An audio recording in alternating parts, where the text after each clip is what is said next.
Hello, everybody. How you doing? Happy Thursday. What is going on, peeps? Hello, hello, hello.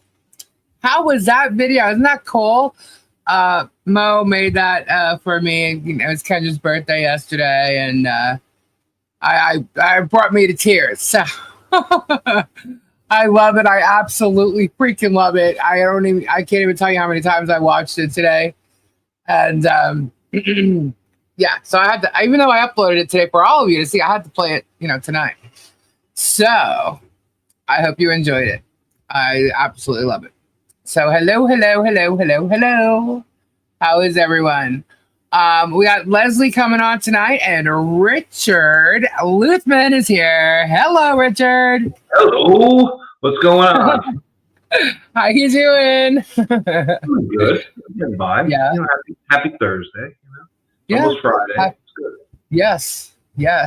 Haven't heard anything from the courts today, have you? No, nothing. I think there were no notices today. I don't know. It's a quiet day. Oh, I saw some notices. Oh, that's different. Those are private. That was great. I was like, oh my God. Guys, you got to see how funny he is and serious at the same time. I'm like, wow. I'll tell you how it all started. Well, why don't you intro it with the way that you want, and I'll tell you. Yeah, I'm just gonna bring it up because I know that you're gonna do it way better than me. Let me just pull it up. Okay. Let me see. First Amendment. Yeah. All right, there it is. So we gotta start at the top. So let's go to the top. All right, and let me show it. All right.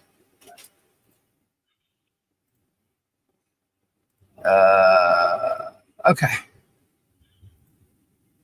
Alrighty. Do a full screen here.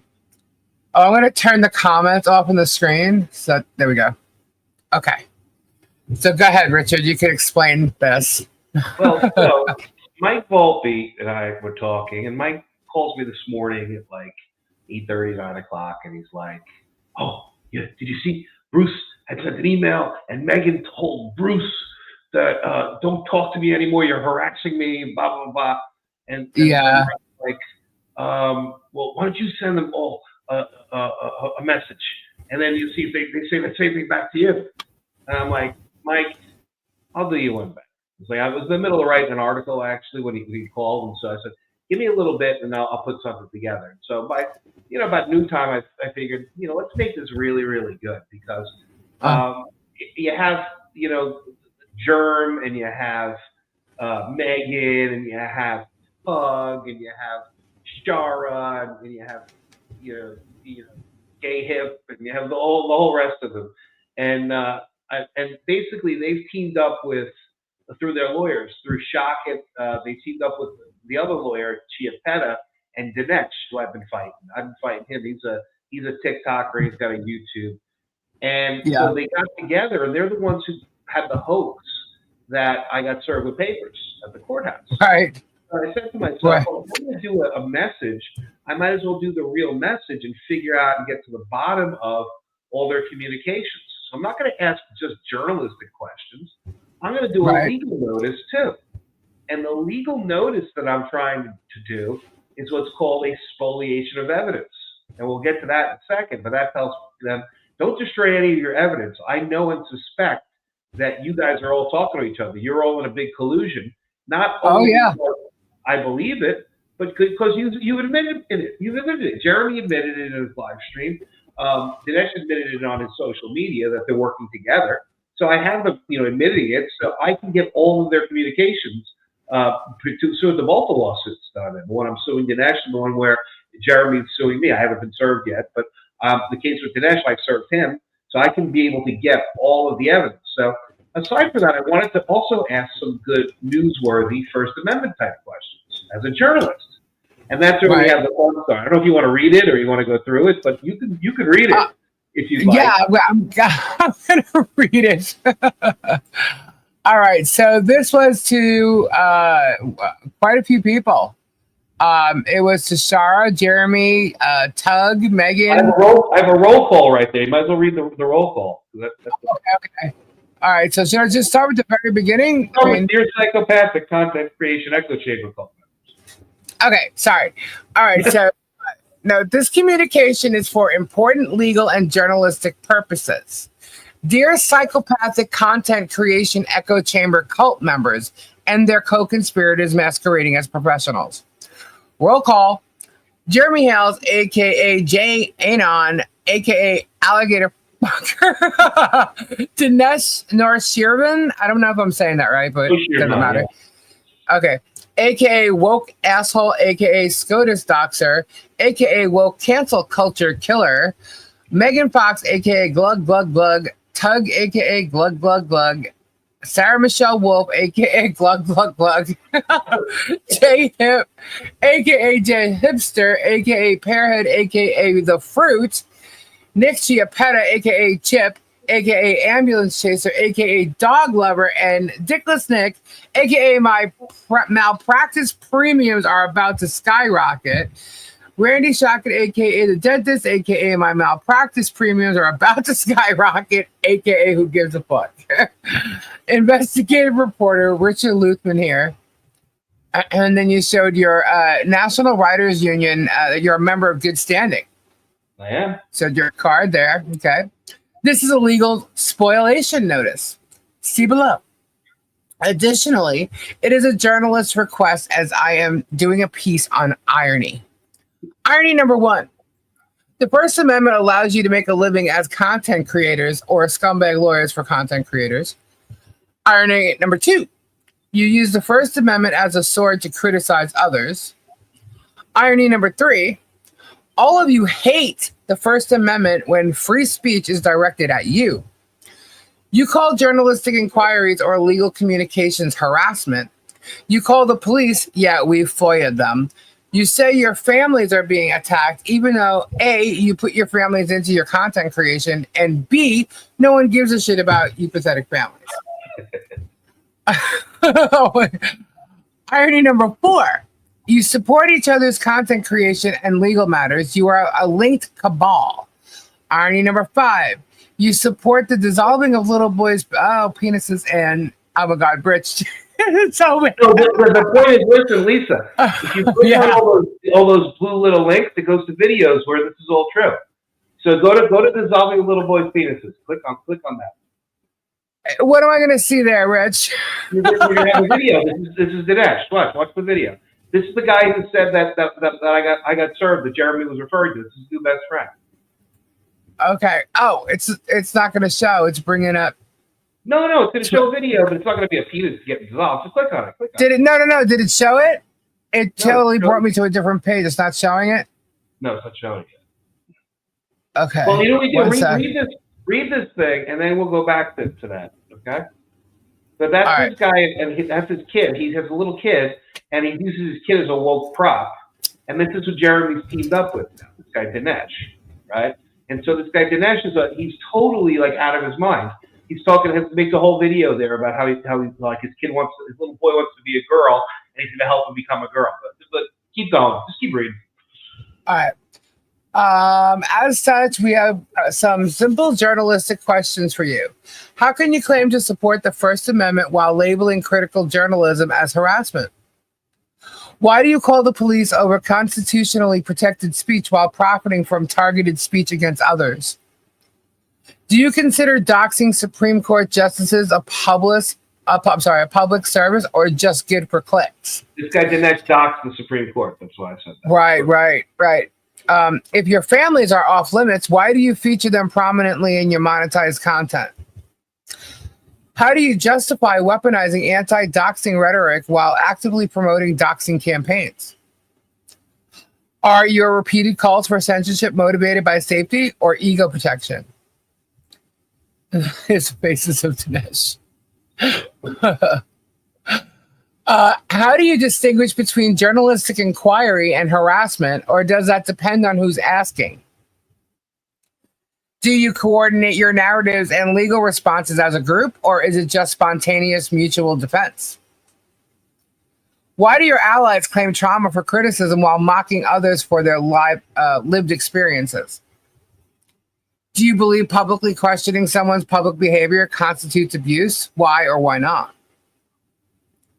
Have you filed any false police reports or knowingly exaggerated threats to silence critics? Why do you repeatedly use social media platforms in terms of service as cudgels? Did you say that? Is that right? Cudgels? Like a big stick. Yeah. Oh, okay. All right. I never heard that word before. To silence lawful content. Can you explain the ethics of monetizing cancel culture while playing the victim when challenged? These are great questions, dude. What is your collective position on child's gender transition surgeries? Do you apply that position to your own families? How do you reconcile your advocacy for tolerance with calls to deplatform opposing voices? And if you click on that advocacy for tolerance, that's the John Cook video where Jeremy calls him, you're a gay fag. Okay. That's the advocacy for tolerance. Gotcha. That what it's doing is it's pulling up Twitter and it's bringing up a totally different screen, so it won't pull it up in this screen here. Okay. That's what's going on. All right. Okay. So why do so many of your supporters exhibit cult-like behavior, including echoing talking points and mass reporting? Is your concern for targeted individuals real or just part of a grift strategy to raise your visibility? Are any of you receiving legal funding from shared sources or third-party benefactors? Is there a Slack, Signal, or Discord group coordinating content, flagging campaigns, or talking points? Spoliation notice. Please preserve all communications pending litigation. That includes counsel, you shifty bastards. Should audiences trust your judgment when you label criticism as stalking, even when no crime exists? Simple answers to these questions will clear a lot up for the general public on these matters of public interest. Thank you in advance for your time and consideration. See the spoliation notice below. Regards, Richard Luthman. Now, this is a spoliation notice, and that's a legal notice to them that they can't let their evidence spoil. They can't destroy their evidence. So, okay. Great. I think I made a typo. Maybe not. All right. So, whoops. Legal notice of spoliation. To Jeremy Hales, aka JAnon, Dennis, the SCOTUS Doctor, Megan Fox, Sarah Michelle Wolf, J Hip, aka J Hipster, aka J Hipster, Tug, aka Matthew Lewis, Nick Chipetta Esquire, Randy Shockett Esquire, any other known and unknown individuals, agents, employees, associates, and affiliated entities engaged in collaborative content creation, online harassment, coordinated reporting, or legal intimidation. From Richard Luthman, investigative journalist, media personality, and handsome bastard. Regarding preservation of evidence, anticipated litigation. Date, June 5th, 2025. You are hereby placed on formal notice that you are under a legal duty to preserve all documents, communications, metadata, files, accounts, messages, and electronically stored information relevant to actual or anticipated litigation concerning defamation, tortious interference with business expectancy, harassment and coordinated reporting campaigns, false police and other reports, abuse of legal process, and malicious prosecution, civil conspiracy and racketeering activity under 18 U.S.C. 1962, violations of the U.S. Constitution and or relevant state laws, including anti-SLAPP statutes. This duty extends to all physical and electronic records, including but not limited to Twitter, X, Instagram, TikTok, Facebook, YouTube, Reddit, Discord, Signal, Telegram, Slack, and private messaging threads. Emails, text messages, voicemails, Google Drive, Dropbox files. That's a good one because they actually had one on me. I got it removed. iCloud backups, caches, and deleted materials. All shared or unpublished drafts, scripts, reports, and communications regarding any content involving or concerning Richard Luthman or affiliated parties. Legal correspondence and drafts authored or advised by Nicholas Chipetta or any counsel involved in retaliatory or suppressive action. You are expressly forbidden from deleting, modifying, altering, or overwriting relevant data, using auto-delete or expiration-based message deletion, e.g. disappearing messages. encouraging third party to delete or modify posts, videos, or content, deactivating or anonymizing accounts or profiles to evade discovery. Failure to preserve evidence after receiving this notice may result in severe legal sanctions, including adverse inferences, evidentiary exclusions, monetary penalties, or default judgment pursuant to Federal Rule of Civil Procedure 37E and corresponding state rules. This notice is sent in anticipation of litigation. You are advised to immediately forward this notice to any legal counsel, IT providers, or corporate custodians of relevant content and data systems. Sincerely, Richard Luthman, investigative journalist, handsome bastard, and red-blooded American. That's great. Oh, and this was also added ecosystem tips as part of this as well. That one as well. Yes. So that's goody, because now you're going to know all the info that they, all the people that got involved in this conspiracy and all the information. So, yeah, pretty damn cool. That's the legal notice that we sent today, or that I sent today. That's all their stuff. And if they're saving it for me, they have to save it for everybody. So any other party in any lawsuit can turn to them and say, oh, we know that Richard Luthman sent you a notice on June 5th. Did you preserve your documents after June 5th? And you could bring a motion under Federal Rule of Evidence or Federal Civil Procedure 37E if they don't come up with the evidence. Say, oh, I destroyed it. Oh, I don't have it. This is going to be a real problem for a lot of them. It's also going to be a problem for the lawyers too, because I'm working under I'm working under the assumption that they're co-conspirators and they're aiding and abetting. Because when you have a lawyer that represents you in a case, they're representing you. And Bruce said this in his papers, that you can't have a lawyer that's like a co-conspirator if they're just representing you. But I think that it's gone beyond that, because the new case that Jeremy's brought shows that Randy Shockett was the lawyer in the first case. But I think he's may very well become a co-conspirator or an aider and abettor in the second case, because he's become party to some of the activity that Jeremy is looking to do. So either that or he's become a witness. So he can't be a lawyer for Jeremy if he's also a witness to some of the activity. So either way, he's in a bad spot, Randy Shockett. And either way, I may be very well bringing my own separate case against Chiappetta and Shockett in the state courts of Florida, because they're Florida attorneys, if for nothing other than to redress the harms that they've caused me and to raise their malpractice premiums, which are two very, very noble goals. So, well, let me ask you this: where would this fall in as far as Shockett goes? We have evidence that Jeremy tried to get a contempt of court on Michelle, right? And it's based off the fact that she sent, she's not supposed to be contacting him because of the protection order, right? But they did a depo on her. And in the deposition, Randy's asking her for information, and he's asking her to forward to him conversations she had via text with her and Jeremy, right? So she's looking for it. She's trying to do it. She ends up sending Jeremy a text, right? But she's like, well, she did it right there. You clearly see what was going on. Jeremy's sitting behind him, okay, at the deposition. What takes place 2 days later, Jeremy calls the sheriff's office to make a report to get a contempt of court charge on her for contacting him, right? So they send a sheriff to the schoolhouse where he was. He pulls up, sheriff pulls up behind him. Him and George are together. He's on the phone with Randy while he's on a dash cam from the police officers, the sheriffs.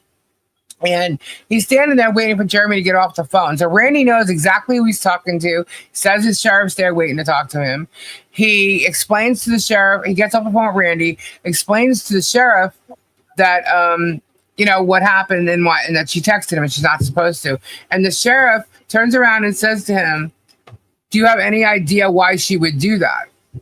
And he looks at him, laughs, goes, no, because she's freaking crazy. And there's like a whole big laughter thing. Now, that right there is him lying. He knew exactly where it came from.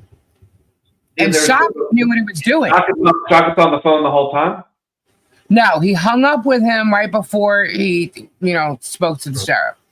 But he told him he was there. Shaka knew what he was doing. You know damn well he did. So here's the you cut through the fat. There's a good faith and bad faith. Randy Shaka is acting like a lawyer when he's acting in good faith, and he's but he's not acting like a lawyer. He's acting like a co-conspirator if he has knowledge, and he's acting in bad faith. Okay, they're going to put him in there, and he was there present as a lawyer. Lawyers have a duty to tell the truth. Most people don't realize that. But Rule 8.4 of the Rules of Professional Conduct say they have a duty to tell the truth. And he was on the phone, palpably advising Jeremy, that's what they're going to say. Oh, he's advising. I was giving legal advice. Well, it's not legal advice because you cannot, as a lawyer, give somebody advice to do something that's dishonest or illegal, right? That's not within the bounds of legal representation. It's like you can't tell somebody, where to deal drugs. Go deal drugs on this corner and you won't get caught. That's that's bad faith legal advice because it's causing, a crime. You're actually a conspirator to the crime. You're an aider and abettor to the crime, right? Right. So there's a difference between rendering legal advice, saying, you get a map out of the town, and somebody comes and asks, what's the legal ramifications if I sell drugs on this corner? Well, this drug in this corner is within a drug-free school zone. So if you get caught here selling drugs on this corner, your penalties are going to be 3 times as much than if you went across the street and sold drugs. That's a legal question and a legal answer. And obviously the person would tell them, don't sell drugs anywhere, don't sell drugs near a school, most of all. But they wanted to know what the legal result of proposed activity would be. That's one thing. But when you tell somebody, I know a great corner where you can sell drugs, and that person's a lawyer, they're not acting like a lawyer. That they can be held criminally responsible for that. And it sounds like Shaka has now put himself into a place where he may very well be, it's not criminal, because this might all get swept up to the criminal because of some of the stuff that Nishirvan, their new co-conspirators, involved in with child porn and Supreme Court justices, and he's on Trump's hit list. This guy, he's not somebody that the DOJ and the new FBI really like. So he's probably going to, in my opinion, going to go down very soon. But Jeremy might go along with it, depending on how deep in bed they are. So it looks like they've been talking for a few weeks already. So they might be hot and heavy. You never know. And so this is exactly, Bruce, this is what I'm getting at. It's called the crime fraud exception to the attorney-client privilege. And what you have there is, what it's based upon is good faith.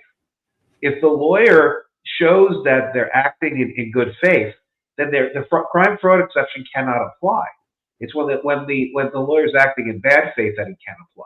So if Bruce goes and renders advice to somebody, not knowing what the intended use of that the intended use of that advice is going to be, and they use it for nefarious purposes, it's not Bruce's fault at that point. He's rendering advice to the point that he knows it. He may have some issues if he was just totally stupid in giving advice to somebody, and he should have known that they were going to use it for a bad purpose. But by and large, if Bruce acts in good faith as a lawyer, then he can render advice and he can talk to people. He can do whatever he needs to do.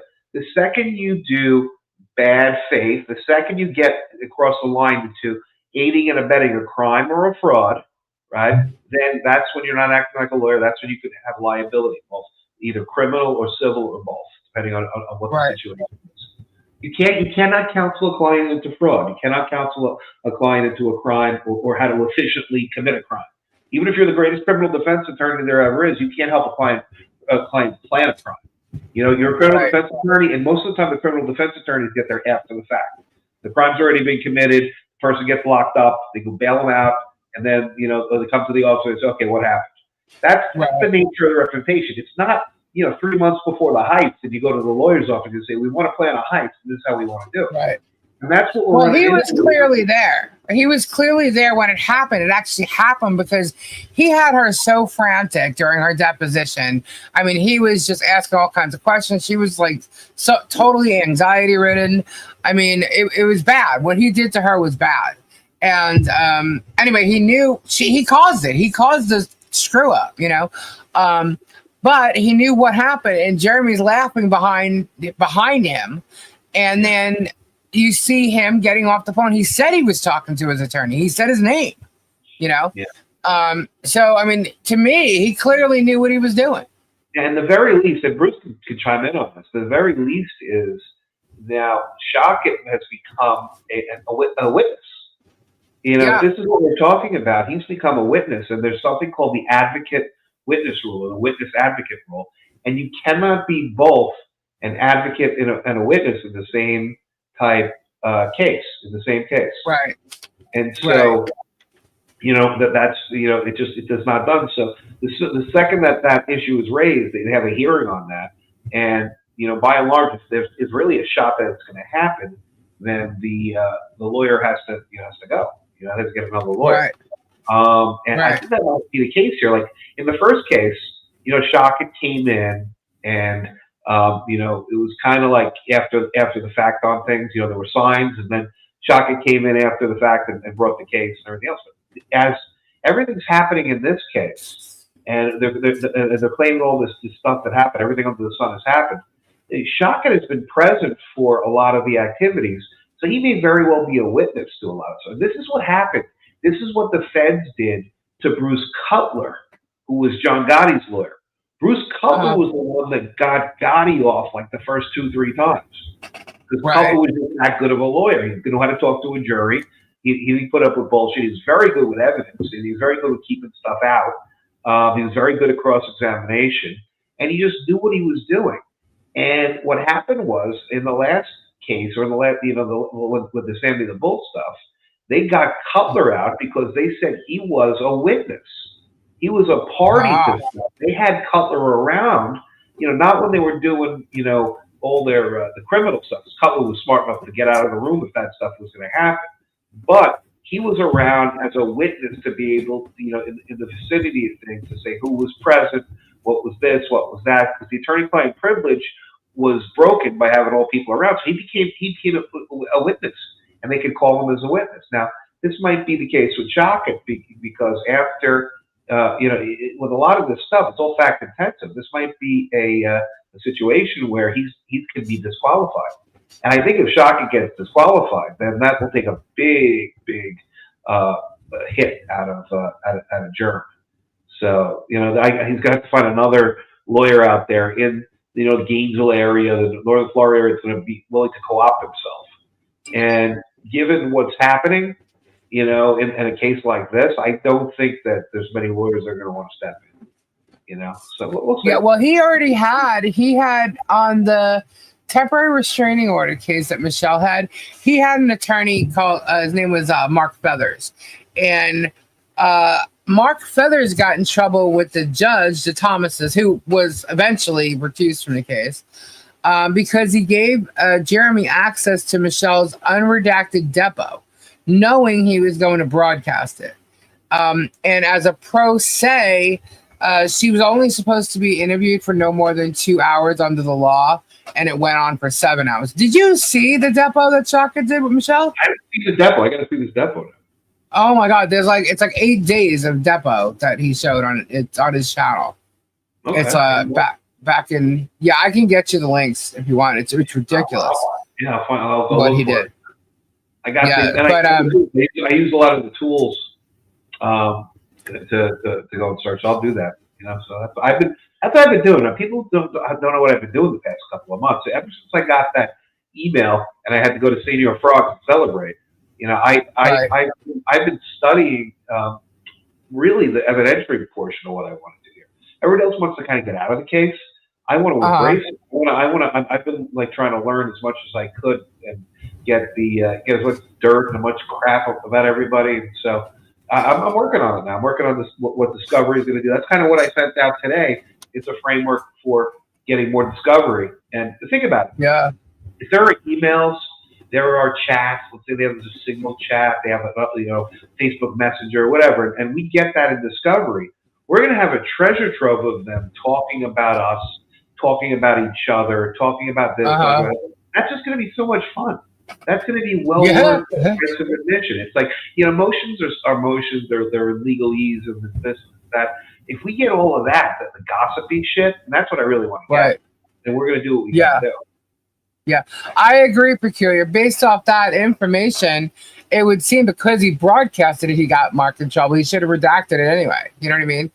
But that, to me, that whole case is a joke. But you definitely gotta check out the Depo and how Shockett treated Michelle. I mean, he tormented her, tortured her. I mean, it was bad. But when he got to John I've read a Cook, bunch of Depos. I haven't seen a lot of them, but I've read a bunch. I know I've read yeah, Jeremy's Depo, which was a fucking joke. yeah, yeah. But I really wish, and I know it doesn't matter anymore, but if they had gotten the audio for Jeremy's the December 2nd Depo that Bruce did, the first one Bruce did, that would have been unreal. I mean, the judge would have heard how cocky he is, because if you know him and you've seen him be cocky before, you know how he was acting. Even just the words. I mean, but I can't believe that, like, all those minions would read this Depo and not think that he was acting abnormal at all, you know? But you would have definitely, no doubt, you would have heard it in him. He was bad. I mean, really bad. So it would have been amazing to actually hear that. And then the judge would have freaking known from the get-go this guy's an asshole. But he always slips up in court. He has a history of it. I just know that these guys are assholes because I copied the judges on that email. I copied Belitho over in Pensacola, and in that case, and I copied the judges in the Middle District, Judge Steele and Judge Dudek. On this email? On the email, yeah, my spoliation notice and my journalistic I copied the judges. Listen, I feel for these judges. They got such boring cases most of the time. You know, it's a contract here or a car accident there, or maybe a maritime case every now and then. Well, this case is fun. Right. It's all over to get involved in knowing how fun this case is, and then that it's becoming a really out of control demolition derby. That we're taking two cases that are demolition derbies in the Middle District of Florida and the Northern District of Florida. I'm going to find a way to connect the two. They've actually already connected the two themselves by their actions. I'm just going to bring it to its final fruition, and it's going to be a massive, Florida, demolition derby is a good word for it. It's going to be like the 500 of legal cases. It's going to be just out of control. This is going to be a free for all. It's going to be beautiful. It's going to be, these judges are not going to know what to do. They're going to be aghast, but it's going to be very entertaining. It's going to be like a train wreck. They're not going to be able to look away. It's going to be just so awesome. I can't wait. I mean, it's just after reading this today, I'm like, oh my God. I'm like, this is going to be crazy. You are pretty funny. And I'm amazed that you have no problem like throwing that sarcasm in these legal notices. You throw me in jail. That's true. I mean, I'm just like surprised that, but hey, that's great. I don't care. I just don't care. I really just don't. What are they going to do? There's nothing they can take from me. There's nothing to do to me. I've already been done. It's like, okay, whatever. I get yelled at by a judge. Mr. Luther, stop using profanity. I turned to him. I said, okay, give me a list of words I can't use. What do you mean? Give me a list. The Supreme Court says lists are per se unconstitutional, so you want to give me a list? Give me my list. And he just looked at me and says, no profanity. And he just went along. He didn't want to argue with me at the point because he knew I was right, but I was making him look stupid and he was the judge. I really don't care. It's like, what the fuck? It's like, I feel like, what's his name? Who's the guy from the British office? Ricky Gervais. I feel like Ricky Gervais, when he did the Golden Globes that time and he started going after pedophiles.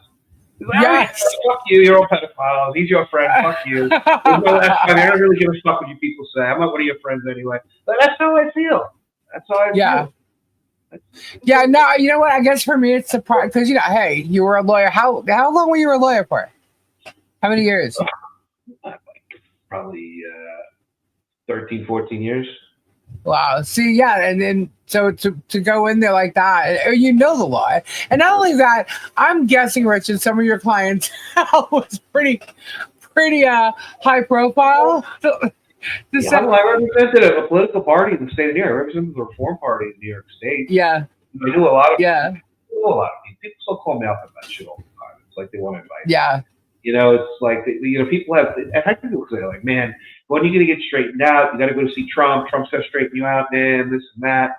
And it's like because they want me to go back to practice law. I'm like, I don't want to go back and do that. I'm just going to stay a journalist. Put it this way. I'm put a pardon application in, and I think I have a good shot at getting it because what I went down for was lawfare. It was really just Right. weaponized justice in New York. My New York case was the proto case like that they used, that was like the test case that they used to go after Trump in New York, the falsification of business records that they got Trump for. I was the first one they Right. did it to. They did that to me in 2017, 2018. The stuff that the Feds Wow. did to me, they did that. That was all dirty New York City FBI field office.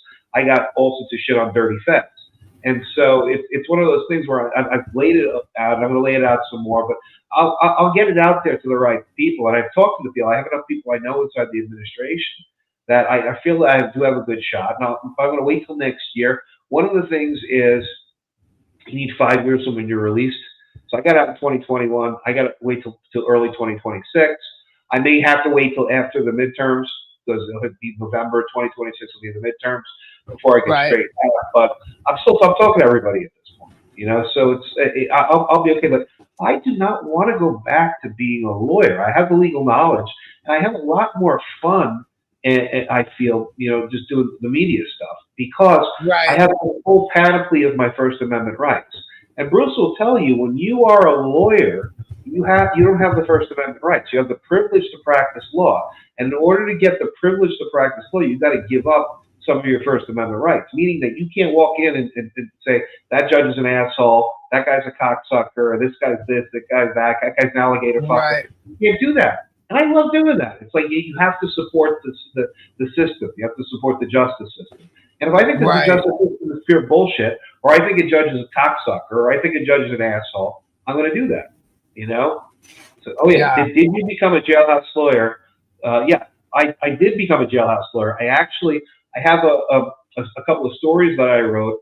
I became the in-house counsel for the Bloods street gang, and for other people too. We actually had a law office when I was in Brooklyn at the Metropolitan Detention Center where Diddy is right now. I was up there. I was on the 7th floor there, and I had a law office to myself, and I had a Russian mob guy. Me and him partnered, and so I said, look, and his name was Ruslan, big Russian guy. And I'm like, look, here's what we're going to do. We're going to split this 50-50. All you got to do, right, is just keep the fucking crowd control, right? Only bring me clients. You're going to deal with everybody. You're going to bring me the clients. They have to have money, right? And then you're going to do the collections, and I'm going to do the Right. legal service. And all you got to do is back me up. And so the best part is Ruslan was a Russian Jew. So I would sit at the Jewish table with these guys. Now I'm Italian, but I would sit at the Jewish table, and they all thought I was a Jew. So they thought right away I was a better lawyer because I was a Jew. And I didn't correct them. Fuck that. I was like, shit, I'll do that. But I had a lot of guys that went through that. I had Bernie Madoff's brother was there with me for a little bit. I had the Silk Road. I had the number 2 guy on the Silk Road that was there with me. I had a few others. I had Farmer Bro. He was on the same floor as me for a little bit. I had some people. So it is what it is. Bruce said that he emailed you the Zoom Depo links. Yeah, I'll take a You look. got it. You definitely got to check them out. And I then, got a bunch of people out, and how I got people out was I was in during COVID, right? So oh, okay, yeah. 2020, I learned that really, really quick, and so I started doing papers for people. I got people out. I got like a whole bunch of people out of jail. The second I got my first guy out, like that day, there was like 30 people at my fucking cube. Your little cube. Oh my gosh. And little cute people who try to get there. That's when I really needed crowd control. I had a guy doing crowd control for me there. So it was what it was. Are you familiar with the release of the pardon of Todd Crisley? I saw that, and that's different because he was there and they were in there, and it's a pardon. But usually you're not supposed to get a pardon like that. But that's a totally political thing. Usually it's a 5-year wait from when you're sentenced to get the pardon. But he could pardon if Trump could do that. But that was because they are very connected. They paid probably a lot of money to connected people to do it. The people out there that are charging $250,000 for a pardon, they'll work the pardon through. But these guys were doing $1 million a plate dinners, the family ones. And they have cake, so Right. that's why that stuff happens. I don't have it like that, and I'm gonna just, I'll wait my turn, but I'll try to get to Trump there on that. But Right. I've been with Trump since day one. He came down the golden escalator. And part of the reason why I went away was because I pulled a November or October, November surprise on Hillary Clinton in 2016. I had a client that I brought who basically it was I think an 18 or 9-page complaint, and I said 18 or 20 times that Bill Clinton is a rapist. And I was all over the news like the 2 weeks before the election. Bill Clinton's a rapist, Bill Clinton's a rapist, Bill Clinton's a rapist, Bill Clinton's a rapist. And Hillary Clinton didn't like me because of that. I wonder why. But she didn't like me after I kept on saying Bill Clinton's a rapist and she lost. But I was pretty happy about that. But that's one of the real. I would do crazy shit like that. Those were the bad old days. That was the bad old days of politics and everything else. So they needed to get rid of me. And then it is what it is. Have you seen the Walmart videos of Jeremy? I've been through some of that stuff. Yeah. So you've seen like Jeremy's just antagonizing all this. Everybody knows that he's just a fucking asshole. That's just what he is. Yeah. But he's a narcissist. He can't help himself because he's got a sickness. That's why I offered to have a sit down with him, and that offer still stands. I know he has a sickness, but as the days pass, it's going to be harder and harder to do anything because he's going to be on the way out. That's the problem with this shit. If he wants to catch it early, that's why I said, who's his rabbi, who's his spiritual leader, who's somebody he looks up to. I would try to approach them to get the sit down organized. But I don't know. I think he might be too far gone for that. But I'm always willing to sit down with him. I thought I'll do it in Pittsburgh or I'll do it someplace. I don't want to cross into Ohio. I just really I don't want to go to that godforsaken place. I just really don't. So I'll hang out in Pennsylvania if he wants it. We'll meet someplace. We'll do it the right way. Alrighty. So was it khaki? Yeah. Spoilage. Okay, so spoilage. It's actually the legal term is called spoliation, right? And spoliation is the term. It's evidentiary, the evidence. Spoliation, spoiling. So it's spoiling of evidence. They don't want evidence to spoil. And how does evidence spoil? That's when you like lose it, or you don't preserve it, or it gets destroyed. It goes back to the old days when you'd have let's say the 1930s, and you had a big corporation and everything was on like typewriters, and they put them into big crates and boxes and put them places, and then they wouldn't look after them, and the whole warehouse would be destroyed. Well, they would give spoliation notices back then. It's an ancient thing in law. You give a spoliation notice to have them. Don't put those boxes in the warehouse that's going to get flooded, or don't put those boxes in this other place. Keep them in a place that's handy so that you know where they are. You're on notice that that's going to be needed in a lawsuit, most likely. Here, it's to preserve more for the digital end of things. That you give them the notice on that date, and if you can show that people change their procedures after the spoliation notice is there to a way that would destroy or conceal or make evidence that out of reach, then that's when you can use evidentiary law, Rule 37, in order to get presumptions, to get sanctions, monetary sanctions. You can get you can strike claims and defenses. You get defaults. You get all sorts of goodies if they fuck around. So this is just to put them on notice. Don't fuck around, because if we find out you're fucking around, we're going to fuck you right back. That's what we're going to do. Okay, and just a refresher, Dinesh is in court because of this. I'll tell you. Dinesh is in court in Fort Myers. And the reason why I picked the case up is that there's a guy, and he's not just a guy, he's a very famous law professor named Eugene Volokh. And Volpe knows Volokh. He basically, emails Volokh all the time, and he's spoken to Volokh a bunch. But Volokh wrote an article about this case that was in Fort Myers. And I'm in Fort Myers, and I'm writing for a local newspaper at that point. And the case is about a couple or a woman that got doxxed. Okay, that she was in a Dunkin' Donuts parking lot, Jennifer Couture, and she basically got into an argument with another woman. Jen is married to a plastic surgeon, so she's in a G-Wagon, and the other brought in some dumpy little bitch, like some garbage pail kid, and she's got her camera there, and she goes up to Jen's face and then smacks the camera away. Well, didn't think much of it. Gets in the car, leaves, and Dinesh gets a hold of the video and makes he's got like his cancel culture crew. He's got 2 million followers on TikTok, and he puts it out the siren call and says, "This is her. go get her. This is where she works. This is her all her stuff on social media. And she started getting harassed. She's getting harassed. Her family started getting harassed. Her kids, her teenage daughter, her husband, their businesses. Then they called the cops on her. Right? Well, this whole cancel culture mob. This is right after the height of COVID. This is in 2022. So the mass police is just about done. So they started turning on people who they thought were bad and virtue signaling. So this guy Dinesh, he's a self-proclaimed Iranian anchor baby. His parents are from Iran. He hates America. He hates white people. He hates Republicans. He hates Christians. He hates anybody who has any type of traditional life. He does commercial pornography. He has an OnlyFans page. He's woke. He gets money from foreign sources, it looks like, from like George Soros and from the Chinese Communist Party to sow dissent within this country. He's what it's called is subversion. So he tries to get people like thinking the way that he thinks. And he's like an ultra woke type that says everything is racist, everything's bigoted, you're bad, you're terrible. But what he has this cancel culture army, and a lot of it is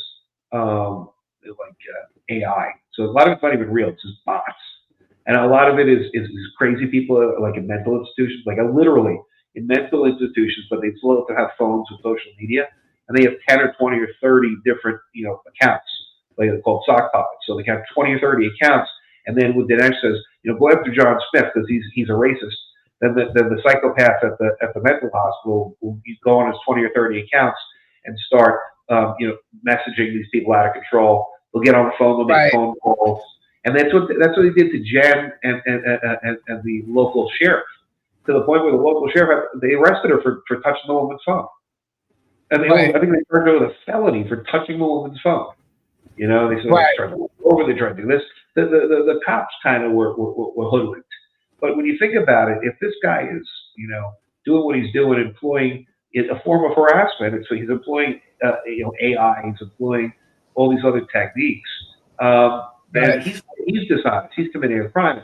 The tipping point of this was last October. He did this to a high school football coach, right, in Texas. So you can't get much more, conservative than high school football, Texas. This guy named Aaron Delator, and he said that Aaron Delator tried to put his hands on a kid. There was no video. Dinesh lied and said that there was. He misrepresented what had happened. There was just a mother screaming outside who wasn't even there, and she was totally wrong. The cops did a whole thing on it, but Dinesh was trying to get him fired from the school, sending people to school board hearings, everything else. Well, this guy. He lost it, and the stress was so much, he ended up putting a gun in his mouth and killing himself because of the internet bullying, the cancel culture, everything else. And so Dinesh basically half apologized for it, but he never apologizes. But he was telling falsehoods. He was sending his AI out there and harassing him. There's a DA, Paul Johnson, down in Denton, Texas, who I hope does the right thing and indicts Dinesh for the death resulting from the harassment and the fraud and the AI. That would be a felony case, and but it would be a new type case. But there's also terrible stuff with commercial pornography. He didn't get his model releases signed. So when you do commercial pornography, you got to get a model release for all the talent. That makes sure that women aren't being exploited, and make sure especially children aren't being used to make pornography. They're not making child pornography. Well, he didn't get his 57 model releases for his OnlyFans videos. His wife was in them with him, and other women, and he thinks of the other women. Why would you not get a model release if you have a 5-year potential felony if you don't just get a piece of paper? Unless, of course, that piece of paper would prove that you did a worse felony, which would be a 15-year mandatory minimum for child pornography production. So I'm thinking, and my reasoning is that he's a pedophile because he's engaged in commercial pornography with underage people. That's why you wouldn't. Is that what he's in court for right now? Like not having that? He's in court because of the lawsuit about doxing. So the Jen and Ralph, the plastic surgeon and the wife, sued, right? And they said, we don't want you to dox us. You cause us harm. And then Dinesh countersued his own lawsuit, saying that they caused him emotional distress and they caused him PTSD. And so the case, it's a back and forth case. There's one case that one side sued, there's another case the other side sued. That's why they were. Leslie, welcome. She popped in as you were talking. Oh yeah. Are you there? Yes, I'm here. I am here. Okay. Yes. So Leslie, did you like my spoliation notice and question? Oh, did you send it to me today? Yes, I think I copied you. Oh, Did I copy I you? haven't even. Yeah, because I had a live tonight, so I was like trying to prepare. So I haven't even read my emails from today. I'm going to read them tomorrow. But I'm excited to read that, Rich. Very excited. Yeah, Oh, we did oh three. man, Yeah. you got to read it. I am excited. Well, no, because I always know like Rich is an extremely intelligent guy. You are gonna love this. No, I even told Lisa. I said, you know what? I said I would hate if Rich was opposing counsel on the other side, man. I would hate it because you're a beast. Like seriously. Oh, absolutely. Well, I'm no joke. I was so excited. I mean, if y'all remember that night, I was just like, "This is amazing. This is awesome. I'm loving every minute of this." No, because I don't and meet this a lot is of like the first thing. Yeah. No, I don't meet a lot of attorneys like Rich. I'm going to tell you guys right now. There's not a lot of attorneys out there that are that ballsy, that freaking aggressive. But that intelligent. Like you know the law, you know your shit. I mean, I know you know your shit, and the reason I know you know your shit is because I know my shit, and I'm just telling you, you know your shit. But the thing is with you is like you've got a confidence about you. Yeah. And that's and you know, I'm just saying, man, and you don't give a shit. Like you know how far you can go and how far you have to hold back. Do you know what I'm saying? And yeah, and the point is that most lawyers look at things in one dimension. Thank you, Pabs. And that's court. I look at things in three ways. Right, there are three forms you can go to. Okay, on the right side of the street, you know the non black hand side of the street. You have the courts, obviously, but you also have the media. You have the court of public opinion. And I like to do my work in the court of public opinion, but if I get dragged into the court of courts, I have no problem defending myself there. And then there's the other side of the street where if people want to go and go to that side of the street, you know what? I can deal with that. It's not where I want to go, but I'm not going to go to that side of the street. But people try to take me to that side of the street, and I can handle myself there too. So I have no problem. We all know that's all friggin' political. We know that. Yeah. I mean, realistically, someone wants to make a case against you, they can do it. And that's when I lost respect for our system, to be honest with you. I lost respect for our judicial system and I lost respect for humanity, any judicial system. And that's when I really understood, like what they said back in ancient biblical times.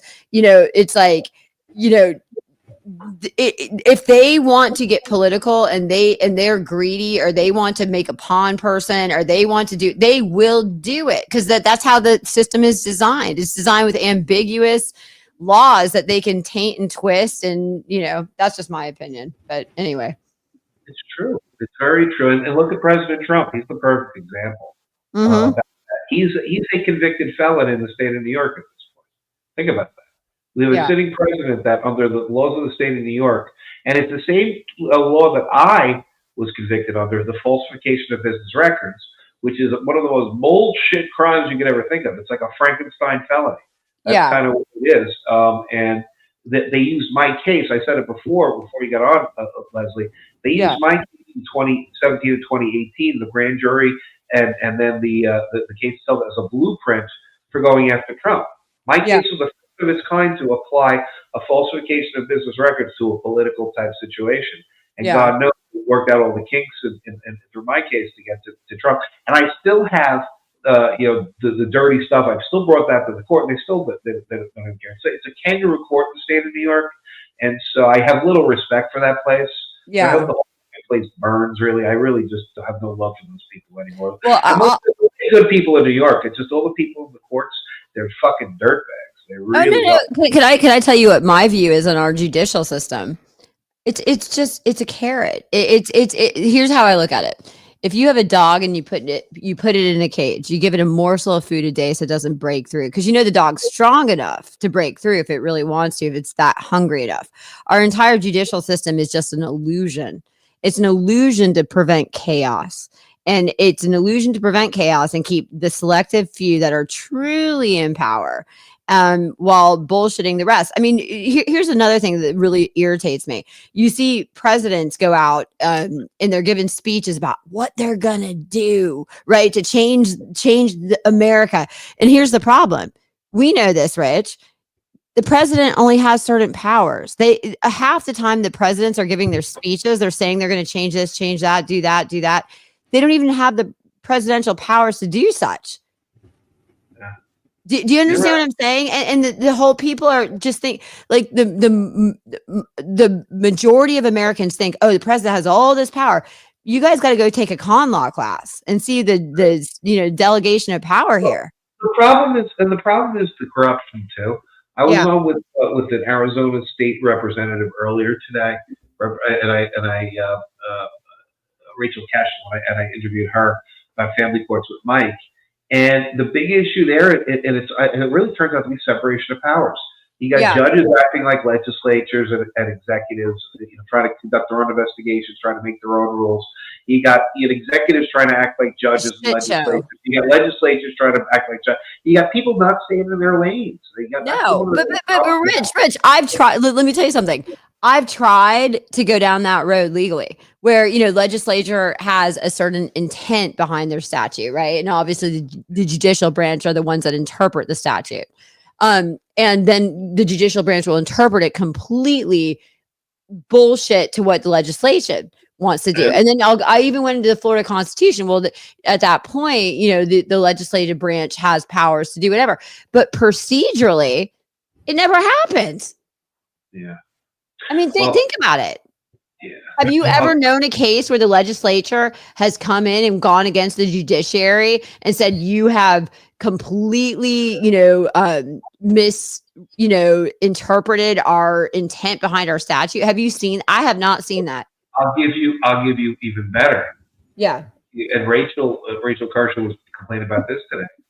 The judiciary in the state of Arizona has its own lobbyist at the legislature in the state capitol. Oh yeah, well no, because they have rulemaking power. They have rulemaking power at the bar. Trial lawyers and all that, and a lot of the issues that are there. But I'll tell you my feelings on this. This is my own opinion.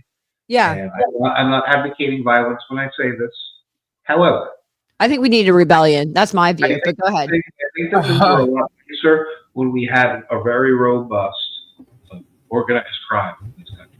Only because, let's take Chicago, for example. If you want to get a child adopted in Chicago in the 1920s and 30s, you would go down, not to the alderman in Chicago, you would go down to the Al Capone's person. They would have an office, there, and you'd go down with a brown bag of money, and you'd pay them the money, and then it would be arranged that you go down to the courthouse, you get your paperwork, and you'd be able to go get your kid. You go to the orphanage. And the mob was running the whole thing to make sure that the people weren't pedophiles, they weren't dirtbags, they weren't going to do things like that. And they kind of kept things in order. But they kept things in order, not for the people that were adopted, but also the judges too, and also the politicians. Because if they weren't that good, they'd end up in Lake Michigan.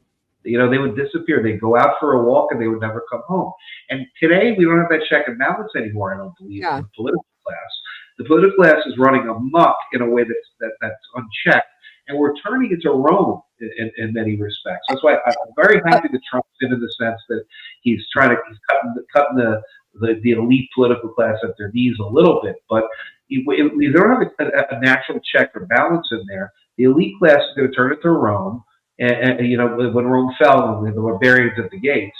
Yeah. And so that's the problem that we have. So you have an unchecked elite class. It's the recipe for the collapse of the civilization. Well, I think that's what we're right for. Trump either Trump is going to course correct and we're going to be okay, or Trump is just kind of holding back the floodgates for a few years. Well, I'll tell you my prediction. Are you ready for my prediction? First of all, I don't believe any man will ever have it will ever bring us justice. I think what's going to happen is people are going to get so fed up with human beings and the politics and the bullshit that they're going to turn over to AI, right? Because AI is on the rise. Like right now, in Europe, they're toying with, there's certain countries toying with, and they're doing it, Rich. I found articles.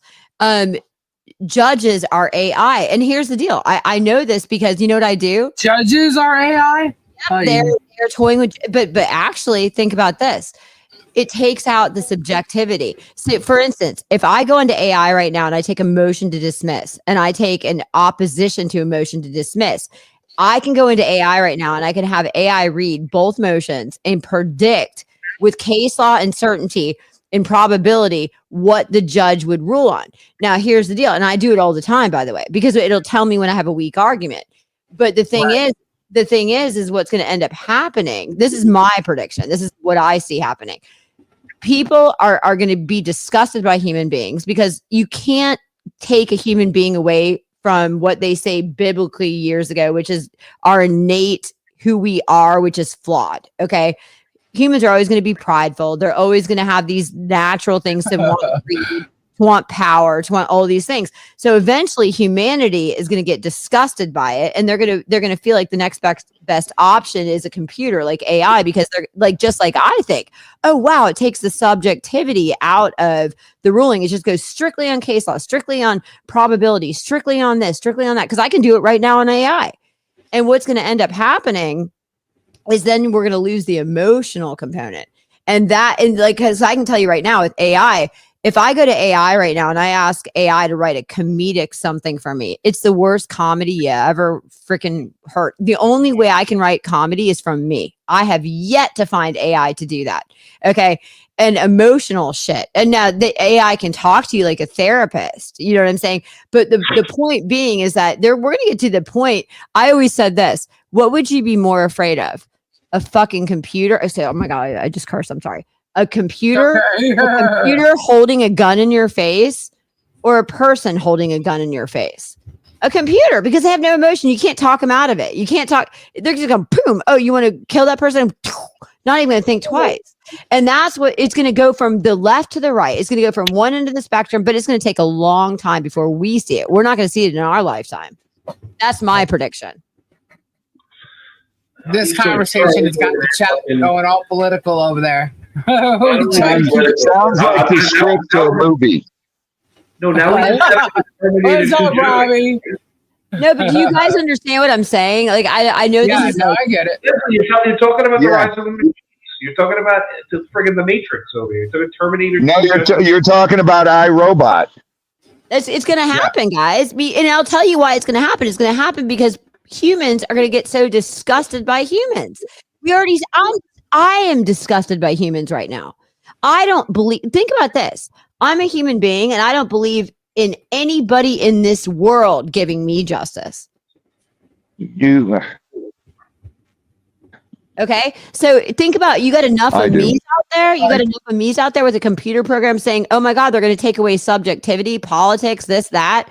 You don't think that people like myself who are disgusted by what I see are not going to go, let's just go AI?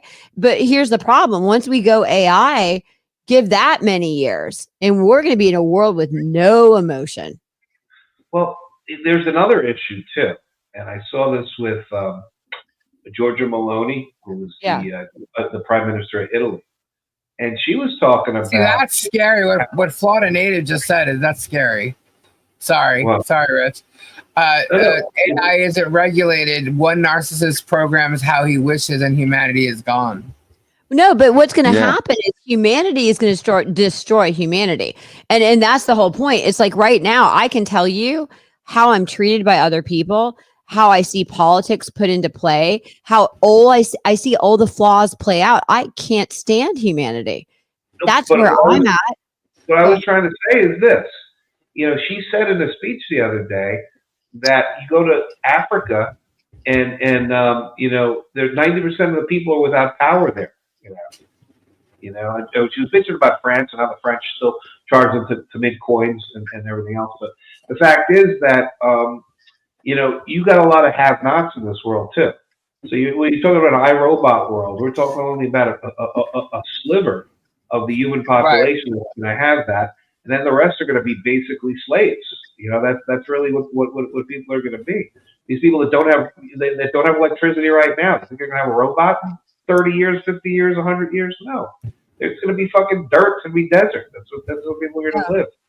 So it's going to be. I think that like Elon Musk, right? I don't follow everything he says and all this crap, but I do remember he did a lot of talking about AI, and he said that AI could be the one thing that brings the world down. No, it is. I can tell you right now, because I'm looking at it 10 steps ahead right now. I can tell you right now, we would go to AI when we stop believing in humanity, right? When we think AI is a better option than a human being. Well, you get enough people out there getting screwed by the judicial system. You get enough people being privy to the politics and the bullshit that goes behind the scenes. And I can tell you right now, Rich and I have both seen it. So we don't have much faith in it. I can tell you that right now.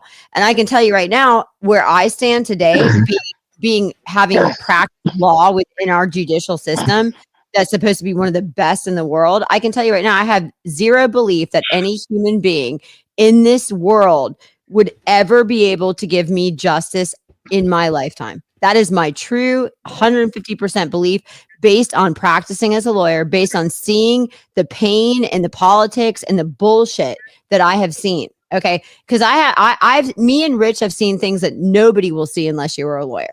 Okay. So I will tell you right now, you get enough people out there with my mindset, and you have a program that says we're going to stop all of that. That's when you're going to see the turn. And then the problem is, it's not going to happen right away. It's going to seem like the perfect resolution, just like we have AI right now that's writing this, writing that. We're going to think like, oh my God, how could we live without AI? But the problem is, you go 100, 200 years into the future, it's going to wipe out emotion. That's scary, man. Well, speaking of that, how do we use AI to defeat Jeremy Hales? That's what I want. Well, what we do, Rich, I'm doing it now, Rich. I'm doing it now. I put in his own words into a psychological, highly advanced psychological AI. You're gonna trigger the computers over at Quantico and the FBI. They're gonna think the Zodiac. No, but I can predict his reactions. No, hear me out. Because I have profiled him now. Do you understand? I profiled him. He's a fucking narcissist, right? Yeah, no, he's a narcissist. According to AI, he's a narcissist. He's a sociopath, and he's borderline personality disorder. He's cluster C, according to AI. And so what I did with AI, I think it's cluster fuck. Well, AI called him cluster C personality disorder.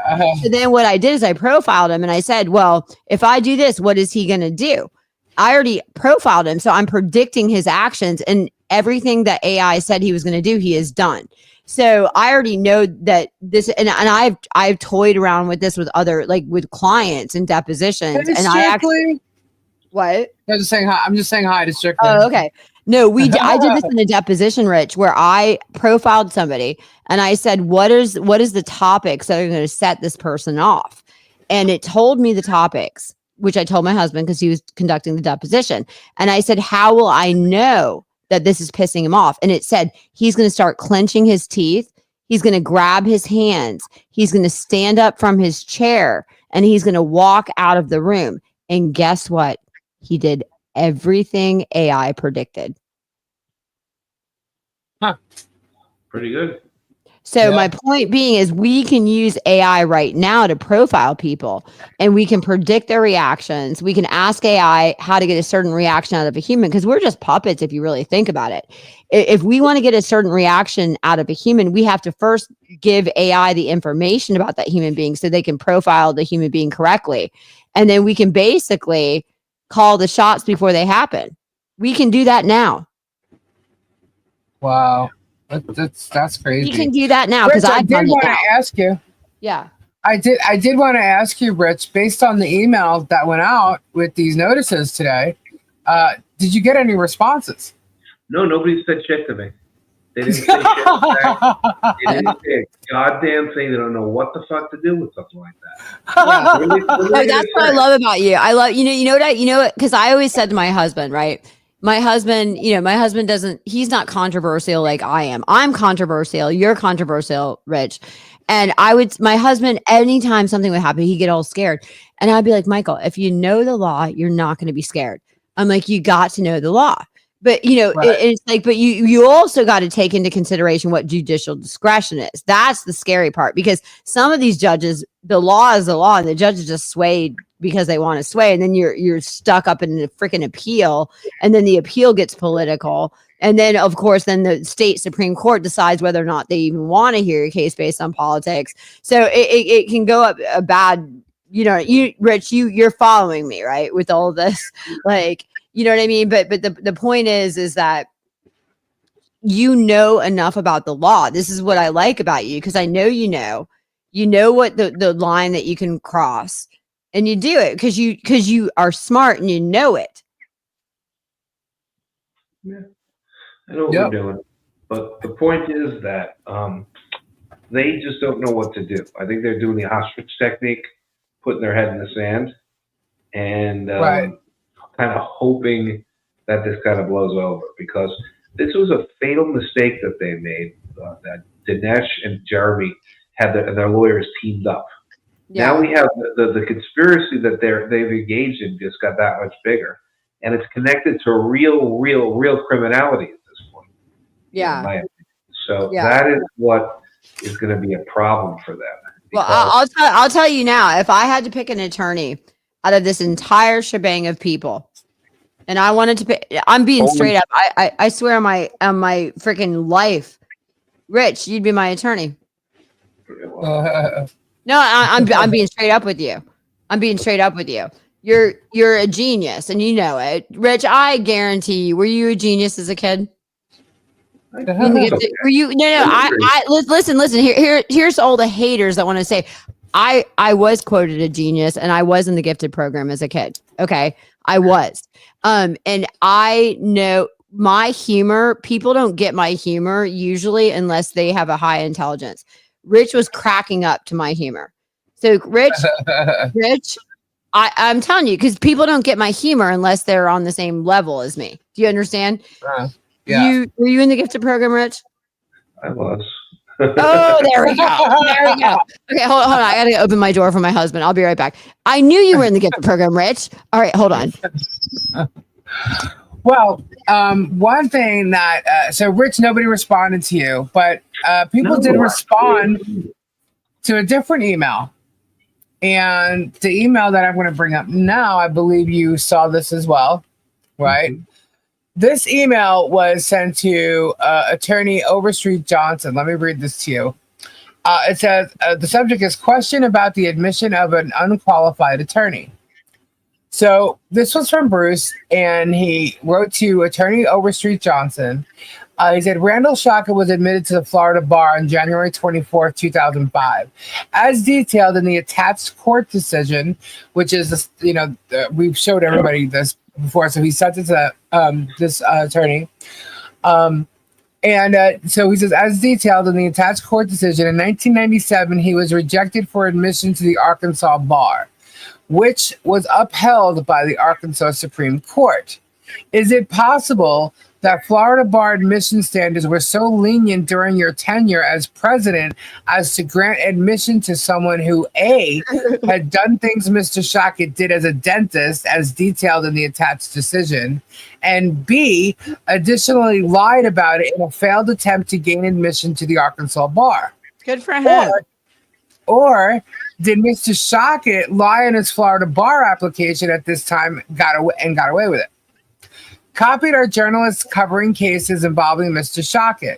The issue of Shaka's admission to the Florida bar is a major topic in light of his clear lack of qualifications and his recent conduct as counsel in various lawsuits for one single client. Best regards, Bruce Matskin. And the attached was the Shaka versus Arkansas board of law. Good. I'm glad he did that. Yeah. So he did that, and Megan Fox.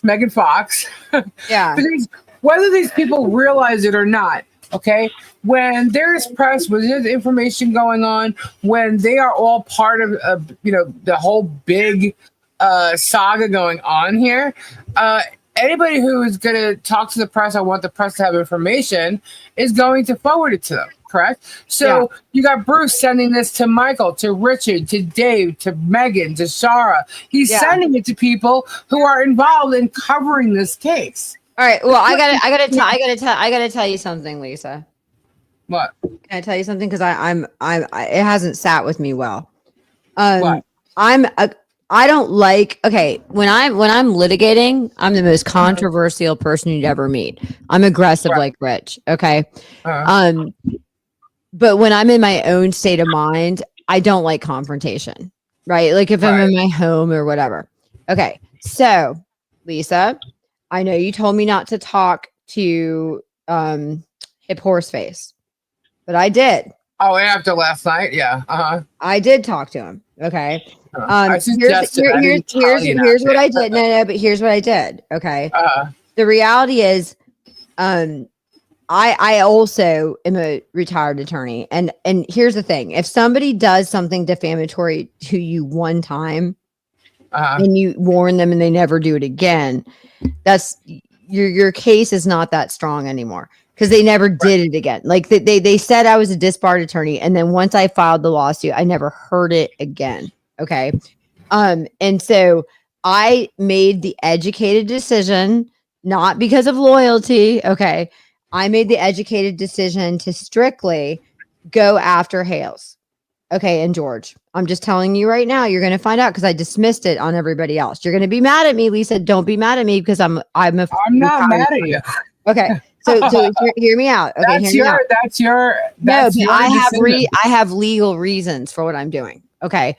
But the point being, you don't need a war like that big. You get it, right? Because I don't need to waste my time with bullshit. Okay. Well, resources, just go after Jeremy. That's it. Yes. Okay. So Rich understands why I'm doing this. Okay. You could still get everybody else to subpoena the shit out of them. Exactly. So here's the thing. I was not in J Hip's live this morning, so. No, but I dismissed it. Listen, I dismissed it. What was the greatest hit to J Hip today? No, I dismissed the case against J Hip, Tug, and Megan. Okay. And I just kept the case against Hales and George. Because the reason I kept the case between Hales and George is because when I gave them a cease and desist, nobody else said to me, "Oh, see you in court." Okay. No, I wasn't. They just stopped. Do you understand? They stopped doing it. So I'm not going to have much of a case if they've said it once and then they stopped. Do you understand what I mean? But with Hales, when I say stop, he says, "See you in court." Okay. That's what, and I already told Hip Horse Face, I'm not dismissing it with Hales because I don't, until Hales wants to get on the phone with me and tell me he's never going to say that shit again about me, I'm going full force with Hales. But I'm not going to go full force with them because I have a stronger case against Hales alone than I do bringing on all these other people. This is a lawyer decision. Do you understand? But the thing that bothered me, this is what bothered me, is that when I was on, and I'm sure, because I know he already told me he listens to he's going to hear this. Okay. What bothered me, Hip Horse Face, was he kept, and I just finally just shut up and said, okay, he was making it as if I was so guilty about trying to harm Megan for the distribution of revenge porn.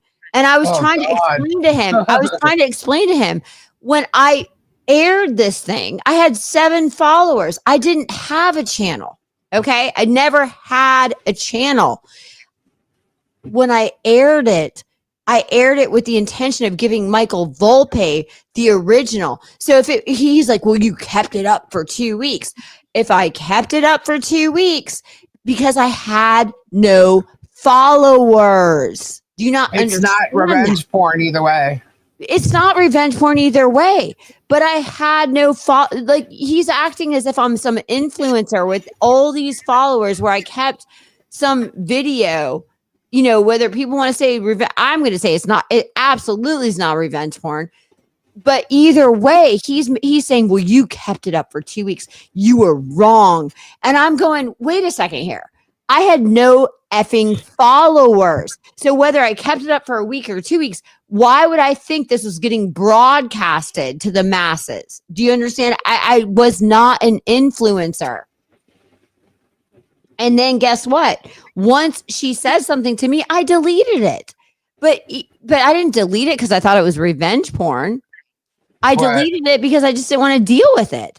But the point, everything. but no, I deleted everything when I deleted it. But the point being is that you guys got to understand. He's like, oh, did you send him breadsticks? yeah, I sent him money and everything, Lisa. I did because guess what? I wanted honest. I'll be straight up with you. I don't like conflict. And I was like, dude, I've done nothing to you. I've not tried to hurt you. No, someone in the chat said you did. So that's why I did send him shit. I did because I was trying to make peace. Do you understand? And I was like, what the fuck is $10? Okay, I'll give him 15. I don't give a shit. The point being is I don't want the animosity. But the point was, and I was trying to be cool with him. And I did. Listen, I'm not planning to sue him and destroy his life. I never was. And guess what? Is Tug an asshole? Yeah, he's an asshole. Do I want to waste my time on Tug? No, I really don't. Who do I want to waste my time on is Hales, the son of a bitch who sent me, oh, I'll see you in court. That's who I want to waste my time on. I don't give a shit about Megan. I don't give a shit about Tug. I don't give a shit about freaking, hip horse face. But I do care about the way that Jeremy has acted because Jeremy absolutely defamed me. And here's the thing with Jeremy. He had an audience of almost 1 million people. None of these other people did, but he did. And he chose to say a defamatory comment about me. And when I asked him and I gave him evidence that was defamatory and I asked him to retract it, he says to me, see you in court. So guess what? The only problem I see with that is Tug is not going to stop going after you. Well, guess what? That's the only thing that I see. Guess what? If Tug keeps doing it, I'll have a harassment suit against him because if he does it so many times and he keeps, encouraging hate against me, guess what? I can get an injunction against him. That's different from the lawsuit. Do you understand? Like I'm Rich, chime in here because you know what I'm talking about. If Tug keeps going on unsolicited harassing me when I'm not a public figure, right? Well, then maybe I've become a public figure over the last week because now they call me Lips. I don't freaking know. But before this whole shebang, I was not a public figure. Okay. So at some point I could go after him for harassment. Which is criminal, actually. That's criminal. You have to keep it. You have to document it, and then show that you're not a public figure, and show that he continues to engage. Well, here's the thing. Here's where I've come to. I don't give a flying F if someone wants to call me Lips. I don't give a flying F if they want to call me a clown. I don't give a because guess what? I would never in my life trade places with the people that are making fun of me. I actually like the way that I like the way that I look. Listen to me for a second. I like the way that I look. I do like the way that I look. And if I had a genie in front of me and the genie said to me, hey, see that girl over there? She's cracking on you on Facebook. Or see who you are in the mirror. You can switch with her to get her to stop cracking. Or you can stay as you. I would never switch with any of these girls. They're disgusting, in my opinion. Okay. So I know what this is motivated by. I know that these girls are insecure. They're being whatever. I don't really care. I like myself. I like who I am. I don't give a shit. They can call me freaking pussy lips for all I care. I don't give a shit. Okay. I don't care because I like who I am, period. But all right. Well, let's get back to this one. Megan responded, and she, I guess, took people out of it or whatever. I don't know. But she said, Mr. Matsky, I've already informed you that sending me emails unsolicited is harassment, and I want it to stop. Any further communication from you will be turned over to the law enforcement. Stop contacting me for any reason. Let me ask you a question. Why doesn't she have an attorney? I don't know. If she has so much money, why doesn't she have an attorney? She's a broke stick. What, Rich? She's a brokester. She ain't got no money. It's bullshit. No, she doesn't have no money. I look at her house. Her house ain't that fucking good. Come on. No. So this is a response from Kelly Overstreet Johnson, who responded to the email, and the Florida Bar doesn't have a role in vetting applicants for admission to the Florida Bar. The task is administered by the Florida Board of Bar Examiners, an administrative agency of the Florida Supreme Court. And he gave information, right? And he explained, you can basically go there, and that once, an attorney becomes a member of the Florida Bar, complaints are investigated and prosecuted if appropriate by the Florida Bar. Should you believe any attorney that is a member of the Florida Bar has violated any rules that regulate lawyers, you may file a complaint against that lawyer. And he gave, the bar complaint information. So, and Bruce was kindly said, thank you so much for your response and guidance. Then Shara, hold on, 323, was that before or after? Okay, so now, who's Shara? I don't even know who Shara is. Who's Shara? Shara is the person that seems to be, well, first of all, she's a flipper. She was the one that tried to become Michelle's friend and get all the info and the scoop. And Jeremy always claimed he had a mole. And what the hell is going on here? Okay, this whole thing seems ridiculous. It is. It's a whole big shit show, and that's why I call Shara a shit show. But anyway, so from that, because she was added to, yes, she is not a journalist, but she claims she is. Originally, she claimed she was a photojournalist. The woman has no credible publications at all. So anyway, she writes in response to this letter that she received or email, Mr. Bruce Matzkins, thank you for this information, but as you know, I'm not covering a story on your opposing attorney. I'm covering the Otter Creek and the Golden Key story, which has been this story, the subject for 2 years, and she never did anything until we literally took over and started. And when I say took over, it's not really taking over. I just started talking about it, and she lost her shit because somebody was speaking about it online. Anyway, so that's what she said to him. And quite frankly, I do not see how this is most important to you in light of alarming concerns in the case. I am more focused on the risks to Jeremy Hales and the child in this case, due to what was shared with me over time by your clients when they invited me to investigate and collect evidence to cover the case. Now, all I can say is if you had so much concern and you thought someone was going to hurt somebody, then why on earth didn't you immediately go to the police? Because she did not. Exactly. Okay. And she's also, by the way, a dirty deleter. When she's showing her, conversations with people, she removes the things that she says, so it takes everything out of context. Oh wow. Yeah, she's bad. She's bad. She says your client Michelle Preston told me she and John Cook, her husband, were looking to find a hitman to kill Mr. Jeremy Hales. Give me a effing break. Yeah. I discussed getting the police involved, and upon recently going over the file in this case, I found more alarming statements by your client. I would like to know how many followers is she getting from Mr. Hales? Oh, what's really funny is she had less than 500, and all of a sudden now slips, and she's at a couple thousand. 5,000 maybe. Go. Oh my god! Yeah, oh my god! Well, guess what? Guess what? YouTube influencers, you can go hire marketing companies and you can pay them. You don't have to deal with this bullshit. And if you want to have 1,000 freaking followers, go pay for it with marketing. They do it on TikTok, they do it on YouTube, they do it on Facebook. I've done it, and so it's you want to get more followers. Why deal with the bullshit? Just go hire these people. It's you can hire them for $100 a month. You don't deal with that shit. You're gonna get X amount of followers, period. All right. So I mean that's the reality. I mean, it's nobody wants to talk about that, but why the hell are they dealing with this shit?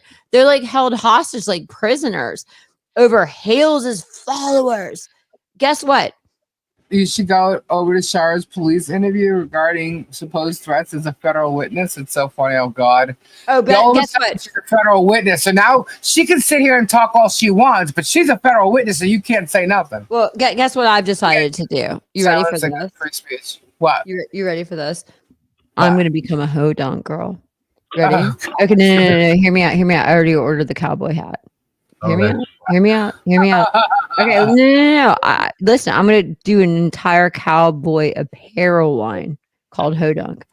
I'm gonna make it cool. I'm gonna make it rhinestoned out. No, I'm serious. You guys don't believe me. I'm really serious about this right now. So I've gotten like rhinestones and I've gotten like cowboy hats. I wanted them in like neon pink.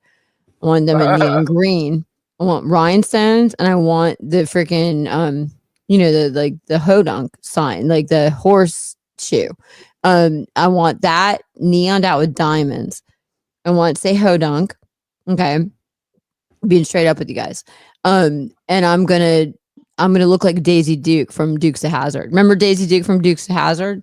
Yeah, Daisy Dukes. Yep. Okay, so I already ordered the wig, got the 87 on the side of the freaking flashy car, the red blue car, and I've got the freaking cowboy hats. And then I'm gonna put some George Strait on. I'm going to put some serious country music going down. And I've already decided I'm going to start just one show a week where I'm Daisy Duke. I'm Daisy effing Duke. Right? Seriously. Yeah. And so how's Jeremy going to well, I've got a bunch of hodunk men. How's Jeremy going to compete with that? I'm going to put a blonde wig. I'm going to put pigtails. Are you kidding me? How's Jeremy going to peek? And then guess what else I'm going to do? I'm going to also get the following of the metalheads.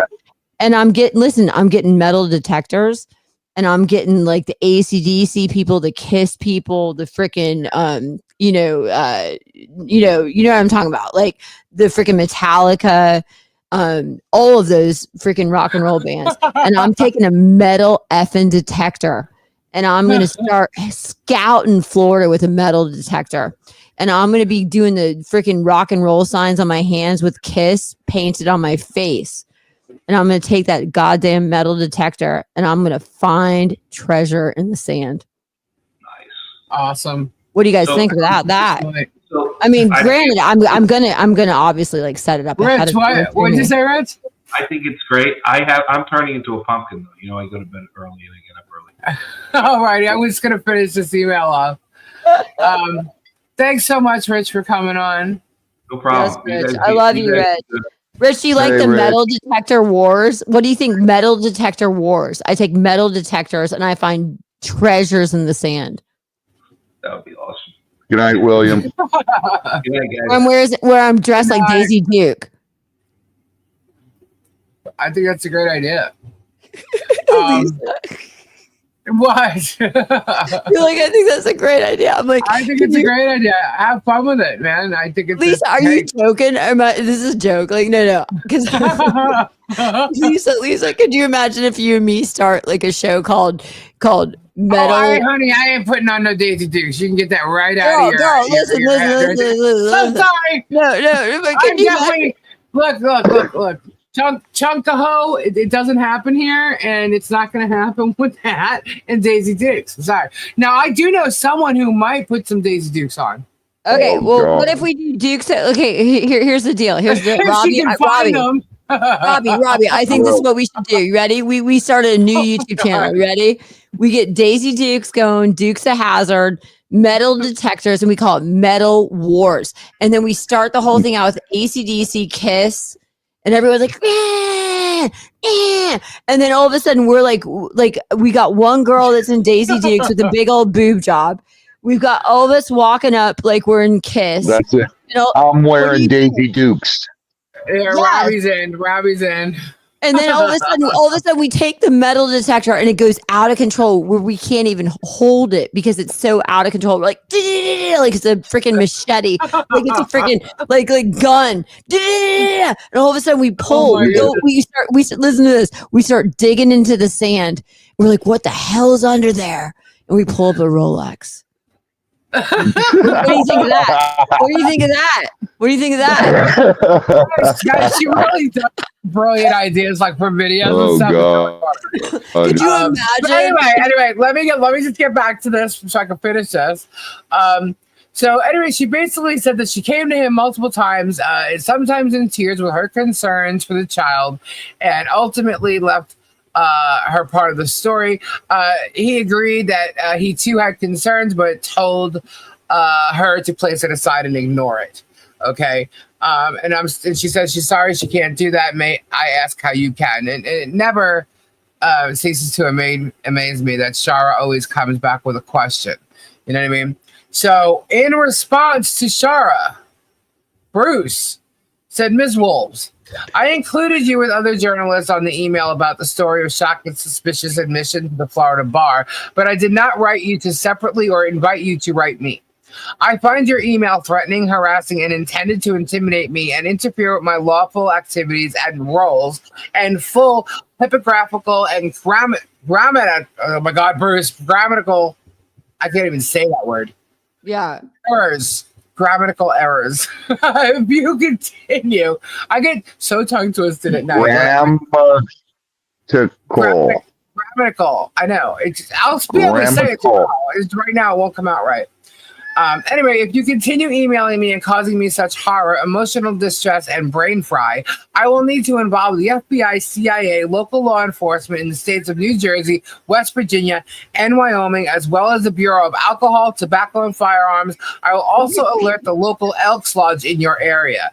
Your silly attempts to justify betraying A, every journalistic principle, B, the privilege conferred on you as a member of a legal team, and C, victims who trusted you are just that, silly attempts. Yours will be one of the most deplorable legacies from this saga.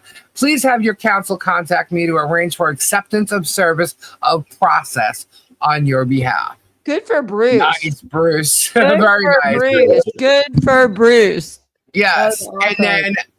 And then, see, this is okay. I'll get to that next. And then Mike Volpe says, Shara, you don't actually think that statement is alarming. You are pretending because Jeremy Hales is growing your YouTube content. Boom, boom, boom. Well, guess what? So here's how I look at it. Screw Jeremy Hales. Let's just come up with some damn good creative, man. Let's grow our own YouTube content. Let's get Daisy Dukes on there, man. Freaking metal. Yeah, no, Robbie, we get you with the fishing, with the freaking hunting, fishing. We get it's called Metal Wars. And we all stand up like we're in the band Kiss. And I look hot. I look like I'm in Kiss, right?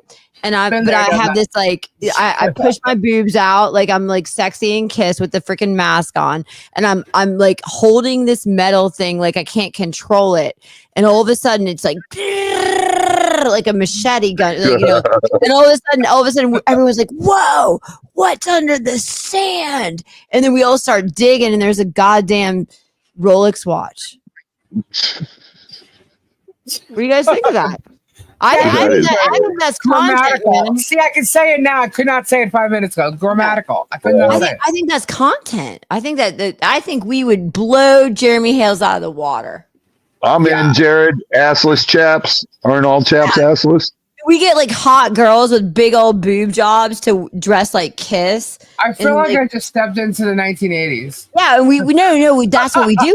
We go back to the 1980s. We go back to the 1980s and we get these girls with these like feathered hair, freaking hair all crazy. We get Kiss and everybody's walking on the beach like they're normal, but they're really not normal, right? And then everybody's holding metal detectors, and all of a sudden one metal detector goes off, and they're like spazzing out like they're having a seizure. And all of a sudden, everybody simultaneously starts digging at the same time. Wow. Do you understand? You see the picture, right? And all of a sudden, a Rolex watch pops up, like worth thousands and thousands of dollars. I mean, who can compete with that? Yeah. Well, that's a good idea. It's definitely something you might want to do with Shut up, Lisa. videos. How about you just tell me you're like coming up with like content ideas, and I'm like trying to talk law.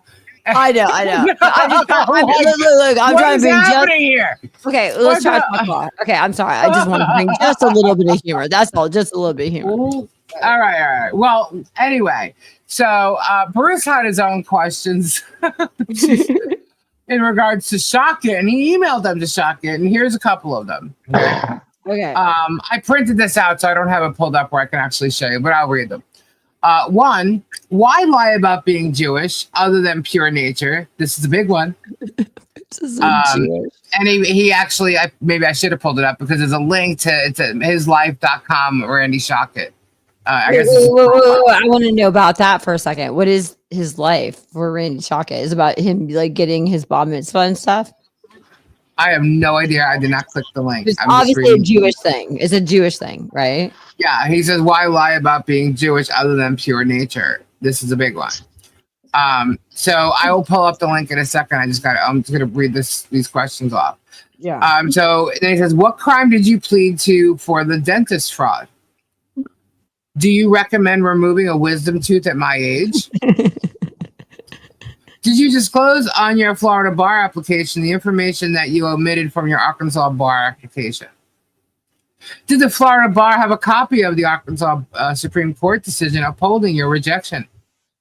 Will you produce a copy of your Florida bar application? Yeah. And 7, if you disclose your dentistry demise and Arkansas rejection, do you agree that it's newsworthy that the Florida bar standards are so low and that they'd give someone with your background a law license? Thanks and best regards. That's the email that he sent to Shockett. Oh my God, I love Bruce. That was amazing for Bruce. Good for Bruce. I was like, wait till these like these what do they call them? Discovery interrogatories. Yeah, the interrogatories. Wait. Is Shockett tribe? He's tribe. Yep. Okay. Yeah, because we Jewish tribe, right? Because I know what you mean by tribe. Yeah. No, when you're Jewish, you're tribe. Your tribe. You might be from a different tribe, like because they do have different tribes. But I tried to pretend to be Jewish one time as a lawyer. Because I was like, you know what? I want to be accepted by the Jews because they monopolize the law field. So I kind of bullshitted and said my grandfather was Jewish. And then it was so funny because as soon as I did that, this Jewish attorney, which I loved, she was amazing. She's like, "Oh, you're part of your tribe. You're part of the tribe," is what she told me. Yep. That's why I knew that. Yeah. Oh, his religious views are listed as Christian. He's not Christian. Shut the hell up. That's what it's listed as. Or whatever. His political affiliation is he's a registered Republican. Jews for his Christ. Caucasian and religious views are listed as Christian. The Jews know the Jews. Okay. If Bruce is saying he's a Jew, Bruce is a Jew, he knows another Jew. So I'm just telling you, Shockett's full of bullshit. And just look at the name Shockett. It's not that's a Jewish name. Shockett's not really a Jewish name. It's not, because my husband told me he had a friend that was named Shockett who was Jewish. Really? Yeah. Yep. From New York. Wow. Yeah, my husband told me this. Otherwise, I would never said that. But yeah. So, but either way, Bruce knows. Bruce is a Jew, and he knows when someone's a part of his tribe and when someone's, deviating. And all you gotta do is pull Shockett's picture up. He looks Jewish. But listen, I don't give a shit. I don't care about whether you look Jewish or you're not Jewish. The point is, don't lie about it. Yeah, I don't know. Well, Bruce asked actually, all of us are. So we'll see if he answers. Actually, if you want to get technical, Leslie, all of us are part Jewish. We're all Jewish because if we believe in Jesus, we're all just, we all just came from Jesus. I mean, really, you're absolutely right, Robbie. I actually wondered about that because it never made any sense to me that people are like, "Oh, you're not." Well, it's mylife.com that's saying he's Christian. Yeah. He's not Christian. Unless he's going to a Christian church. I mean, here's the crazy part about the whole thing. Jewish and Christian, that is a religion if you really think about it. It's not like you're saying you're like Greek and Turk. Greek and Turk is not a religion. Jewish and Christian is a religion. So realistically, Shockett could be Christian Jews if that's for what Christ. you believe. There's a whole thing. Yeah. There's a whole thing with Jews for Christ. And actually, I think that's smart. We all make fun of it, but to be honest with you, I mean, this information came from mylife.com on Randy, and it's listed as he's Christian. So that's what it's okay. Well, if he's Christian, that's why Bruce didn't make it up or anything. It's listed that way. So he might. The way I'm looking at it, he might be Christian in faith, Get it? But he's Jewish in blood. And that's this whole, All right. that's where it gets all confusing because it's like, okay, well, okay, you're Christian faith, Jewish in blood. But people just interchange it. It doesn't make any sense because if you're Jewish in blood, that's or Jewish in blood, that's almost like you're Greek or you're Hindu, right? You know what I'm saying? Yeah. But what is Jewish? Because are you Israeli? Because there's lots of different types of Jews. There's like Russian Jews. Are you Israeli? This is a very confusing topic. You get it? It is. The chat's getting a little upset, actually. They're getting a little You weirded get it, out. Robbie, right? You get it. Yeah, You get this I is a got very confusing topic because I spoke to a rabbi one time and I said, "Oh, you're Jewish," you know, and he kind of made like a kind of a put down, like as if I didn't know. But I'm very confused because I'm like, well, is Jewish like Greek? Or because if it's like Greek, then it would almost be Israeli Jew.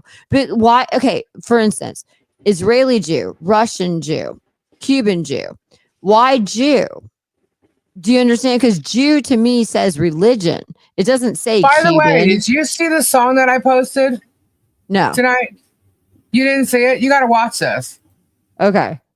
You got to watch this. Okay.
Wow.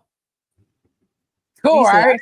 that is cool as crap. Why man. was there no sound? You didn't hear the sound? You should On have. my end, I didn't. I heard the sound. I couldn't hear it.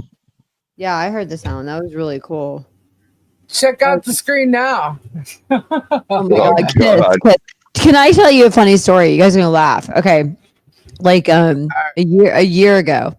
You see, Lisa, you know me. I told you I get like all these followers and then I just delete, right? You know this. So I was on TikTok and I had around 10,000 followers. It was in 2023. And somebody messages me and he was around I want to say he was about 61 years old. He was a nice guy. He was actually a movie producer in LA. And he says to me, Leslie, because at this point I was doing like these aerial acts. I was doing all these really cool acts. Like they were like little like short like I can't even explain it, but they were really cool. And he goes, I want you to dress like a Kiss character. And he goes, I think that would be the coolest thing. You know what I mean? And so Yeah. I was laughing. And That then would be cool. No, but I told you I just ordered a superhero outfit that's coming. Pabs, wait a minute. Pabs, wait a minute. Pabs is leaving. Hold on, I gotta share something. Okay. I want to show this. Here we go. Check this out. Oh my gosh. She's Hold pretty. on. Wait, hold on. Okay. I want to play this. Pabs, explain who this is. She's very pretty. She actually got prettier with age.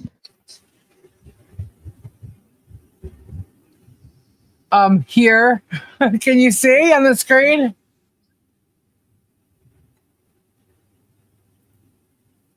Okay. Pabs had a great birthday. This gift she received from her son, which was priceless. Yeah. And she said I could share it. This is her sister who passed away 2 years ago. Oh, that's her sister? They look just Yes. alike. Oh my gosh, they look just alike.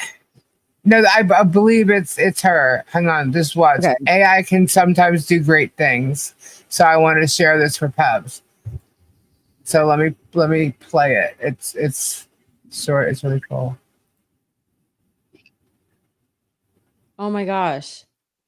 Isn't that cool? That is so cool. I wish I That could do is. that like with my mom. That's amazing. That's amazing. I thought they were the same person. I just thought because they look so much alike. Yeah. That's Wow. awesome. That's awesome. That is cool. Peb's you said happy birthday, right? Is his birthday? It was Peb's birthday, yeah. Peb's Happy birthday How old are to you, you. Peb? How old are you? How old are Happy you? birthday. Happy Yeah. birthday, Pebs. How old is Pebs?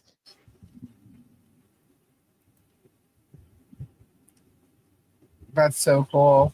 Yeah. How old is Pebs, Lisa? Around how old? I don't know. Pebs, how old are Range. you? Tell us, how old are you? My heart, best gift ever. That's That's why I keep playing it. I keep playing it. That's beautiful. Isn't that sweet? Yeah, that's awesome. Happy birthday, sweetheart. Yes, happy 21. 21. Wow. What's your favorite band, Pebs?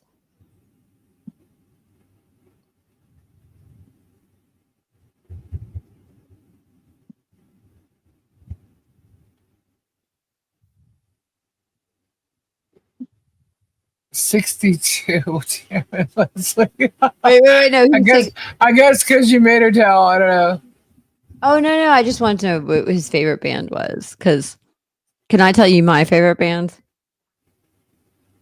You guys know. Backstreet Okay. Yeah. Boys. I love Forever Led 21.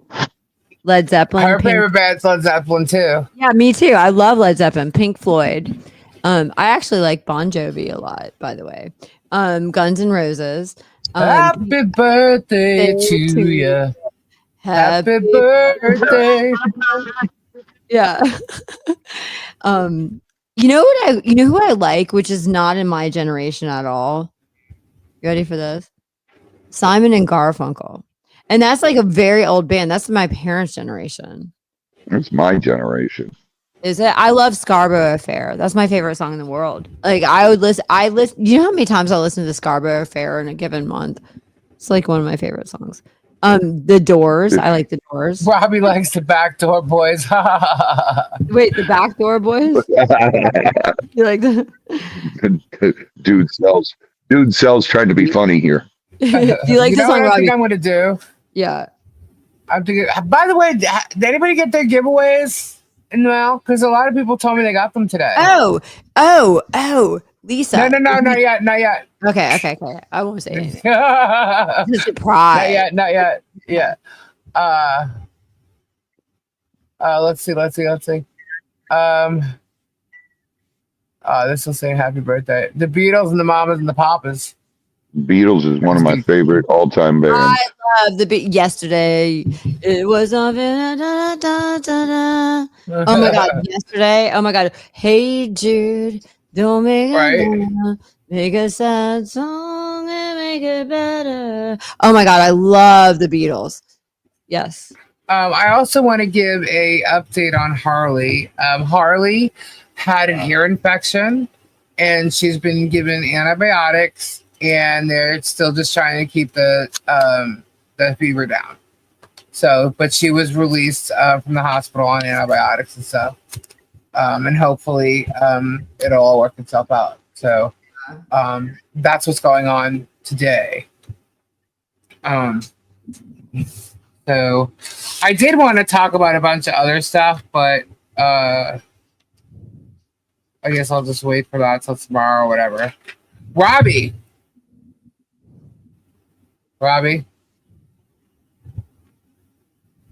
I love that song, Pebs. That's like one of my favorite Eagles songs.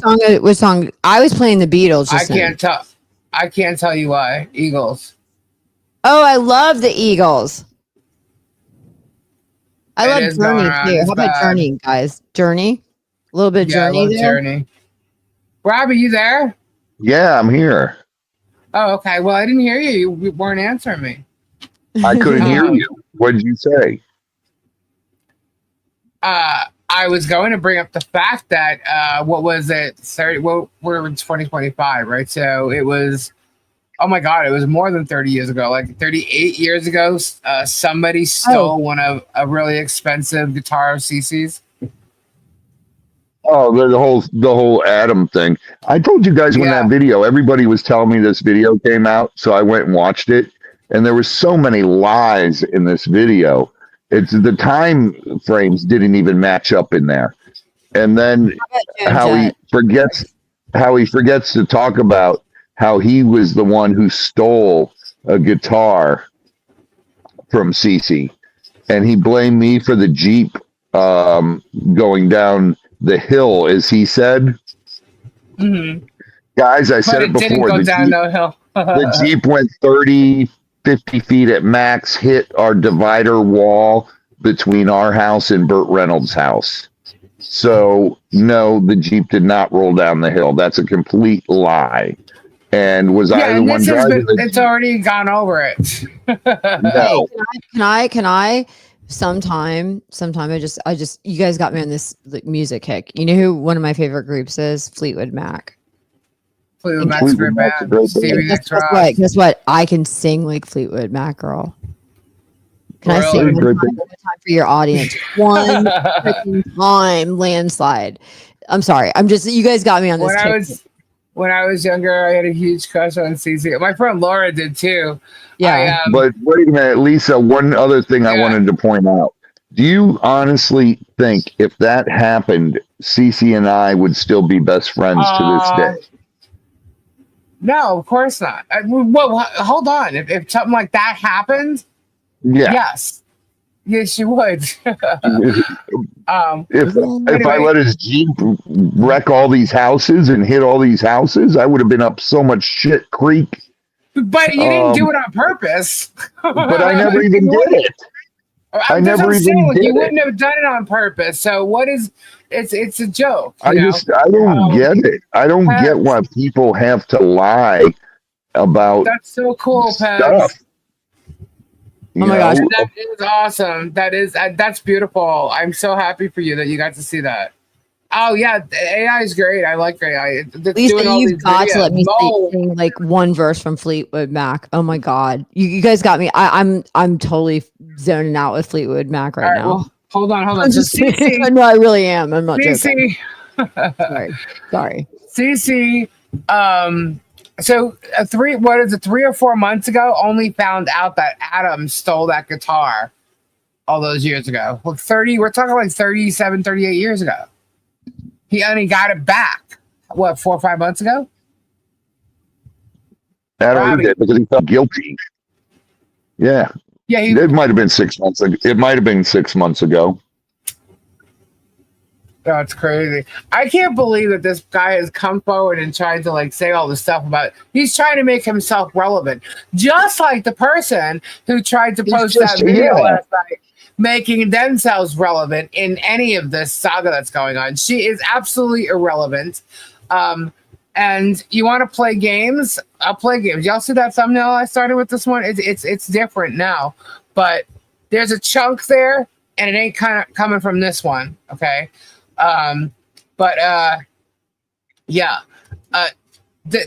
This person is absolutely irrelevant, so I'm not even going to say her name, but if you want to play that game, go for it. Robbie, she's trying to now throw you under the bus with all this crap. And who cares? She's really who going is to she? research.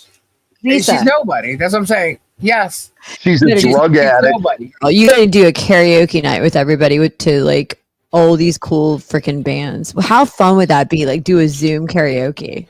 I do a thing once in a while called Who Sang. I haven't done it lately, but it's like a trivia. I'm sitting here like I muted myself. Like a trivia thing. That girl. Shit. Sorry. I'm listening. Trust me. I would dominate it. Oh no, you guys are. Yeah. Hopefully she's feeling better. Yeah, Burt Reynolds died many, many years ago, actually, and he was living, I believe, in Florida when he passed away. Jupiter. Yeah, that's where you live. Yeah, dude. Jupiter. Yeah. But no, I wanted to go over this other channel. The Minions, we all want to hear about that, please. I did have some stuff to talk about, but it's all right. I'll mention it. I'll talk about it tomorrow or something. I just wanted to touch base on. Tomorrow's Friday. Yeah, if I go on during the day, I'll talk about it. Otherwise, I'll wait till Saturday, I guess. But do it Sunday when I'm here. Well, it's not. It's you're not gonna care. It's no big deal. I'm sure by Sunday, hello, Sunday, Spunday, there'll be more to talk about. Oh, there will be. There's always something, basically what happened is there's a they always talk over you anyway. Do it now, Lisa. Okay. Who sang Hello, It's Me? Todd Rundgren. Oh, I'm sorry. Yeah. Was that for Robbie? Sorry. That's the easy one.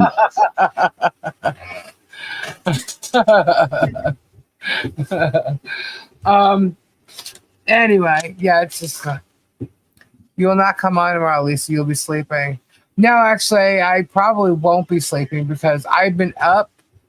I was up till my hours are really, really bad. I was up till 10 o'clock this morning and didn't sleep that well. Kendra will be coming on and she'll talk about Karen Reed. But Kendra has been really busy with our family. My aunt and uncle has gone over to her and her whole birthday celebration. She's just been really, really busy the past 2 days. I gotta love this. Blows me. Yeah, Karen Reed was off today. I didn't see anything on Karen. So no court. No, there was a channel that came out. So we talked about Tug, right?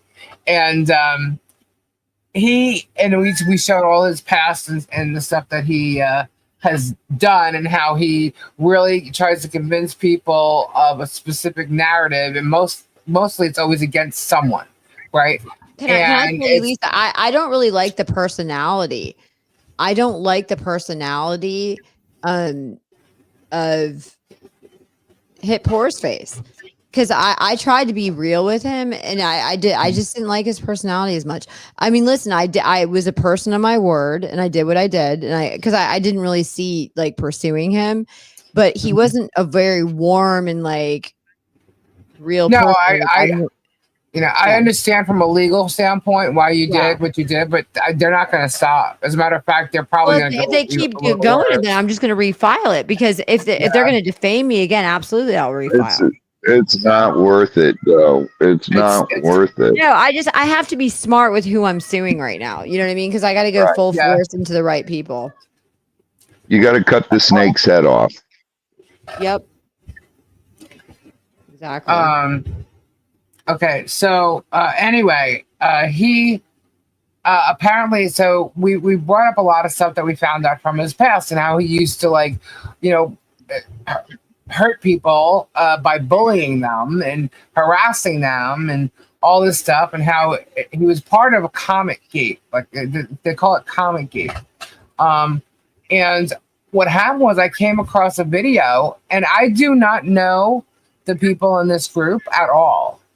And so I'm not familiar with, like, I know Comic-Con, but I'm not familiar with it at all. So I don't know the ins and outs of who all these people are and stuff, but they know him very well. Very well. And he there's just a lot of stuff, and I'd love to talk to this girl.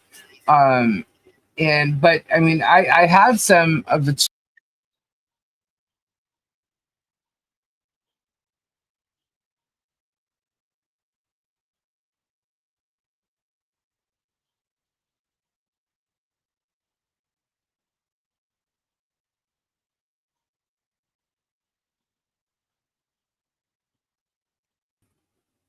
kicked myself out. Totally kicked myself out. Anyway. I'm like, where'd you go? Just totally kicked myself out. Okay, so I hit the wrong button. But I have chat groups from their video, and you can, if I can get the link, that'd be great. Let's see. Tug. Show this window. It's working on it. There we go. All right. So let me pull this up. Me and Bobby McGee. I'm sitting here listening on a 70s twist here, Lisa. You know, I'm into music. Yeah. All right. So it should pop up right there. All right. So where'd the window go so I can scroll in here? So there's a lot of chat going on as this girl, because what happened is the girl found out, I believe her name is Vicky. She found out that Tug was getting sued by Leslie. So she pulled up the filing, and she read it to her community. And this is all people that, knew of him and what he was involved with back then. And they know of Megan, and they're surprised that Tug hangs out with Megan. Then they brought up Nick Ricada, so it's like they know this whole like group. And let me see which way I'm supposed to go here. All right, so go that way. Let's see. Can't believe Tug hanging out with Megan. I remember when Tug threatened to kill me with a hammer because I did that post showing Lola was actually Tug's wife, using her own Facebook profile. So these people have been in war with him for years. We're going back a long time, and so what this is here, let me zoom in here.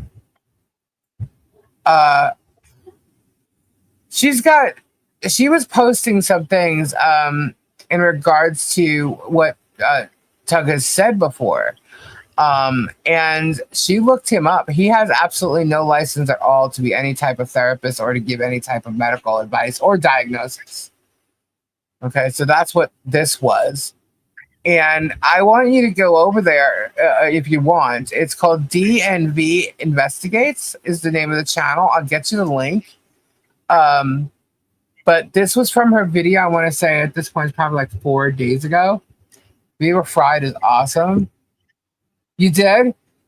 Okay, so I don't know who I don't know this channel at all, so please forgive me. And I don't know the people involved in Comic Gate or what this is, but I wanted to talk to her. And she's she had said that she would talk. But here.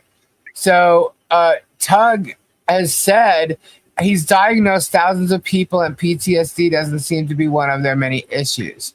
So if he doesn't have any type of medical training or credentials, how is he able to do that? See, this goes back to 2021.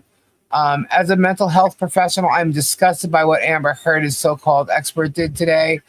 As a mental health provider, what I'm seeing from Johnny Depp's provider pisses me off. So he's called himself, a mental health professional, and it's like, did you? You have the link, Stacey? Yeah, sure, that'd be cool. So you got it from a Cracker Jack box. Well, that's what she was mentioning, like that she's sweeping. Is he sweeping a broom or something? And it was probably a joke. It's probably in the chat that I caught here. Oops, wrong way. I went the wrong way. Where someone said that he found out. Don't know if it's true. That he was actually an orderly at a mental facility. So, but he's diagnosed. Yeah, that's what he said. He diagnosed with people. So this was in the chat as she was talking about the case, and they mentioned Richard here. Let's see. Oh, the revenge porn part. They talked about that because that's what she went over. This is all Leslie's filing that she went over. She is more licensed than Tug in his mental health. Let's see. So yeah, they're all just having this conversation and this stuff that they're saying. Like these are all the counts in the lawsuit. But I would definitely suggest going over there and checking them out because they know of him way better than we do or I do, and I definitely want to talk to her and invite her on actually to get a feel for what their experiences are with him, because to be honest with you, after seeing what's going on with Depp and Amber Heard and his narrative and the fact that he was involved with the lawyers there and how he pushed hard, seeing what he's doing with Jeremy and like just listening to him now the 2 nights, I'm like, this guy is literally convincing me. Like he had a reason. He has a reason to be pushing this so hard. He did it with Depp, and I don't know how this comic stuff. Like, what was the problem? What I do know is there's somebody named Renfamous that he sold books on. He grifted off these people. He had GoFundMe's, and this Renfamous person is well known, and he somehow tried to trademark the name. I mean, that's how shady this guy is. So it's like another puzzle piece to try and fill out. You know what I mean? Try and fill another puzzle. So I'd really like to speak to this girl Vicky if she's listening, or if I did put a comment on her video to email me. But I just thought it was interesting to be able to go back and just find out, because he has a history of doing this. And that's not good. That's absolutely not good. That's some sick shit. You're an orderly and you're saying you're diagnosing people? No. I don't know if that's true. They said that they found that out that he was, but that's not confirming that he was. But what she confirmed is he has no legitimate license to discuss or diagnose anybody. You have to be a doctor to diagnose people. Yeah, and she's saying he does not have any licensing to diagnose anybody with anything medical. She looked it up. She actually He showed would it. have to have a doctorate in psychiatry. Well, apparently not. The channel is D&V Investigates. I think Stacy put the link in. He said himself he was a child and family therapist. Yeah. And they claim that he married his client. That's He's not also some licensed in sick Tennessee. shit. Yeah. So if you see a picture of him, his face, he looks kind of creepy, Robbie. He looks like someone that's weird like that. So she What, married but her when she was 18 and he was 31. I think that, to me, that's taken advantage completely. It was only last month he talked about it. And then they said that he uses his kids and stuff in trying to grift with people. He's been doing it for years. So, and it's not just, she didn't specifically say all this. It was the combination of what she was saying while she was reading the lawsuit and the chat too. So it made me want to speak to her and find out more info and get her, what she knows. And I so only I heard figured his I'd share her voice channel. once, and it was He's creepy. so annoying. It's creepy. It's nasally and just it's. She was good though. She was saying he knows how to talk to people, like how to get them in a certain mood, like how to explain things in a certain way and to keep his tone a certain way.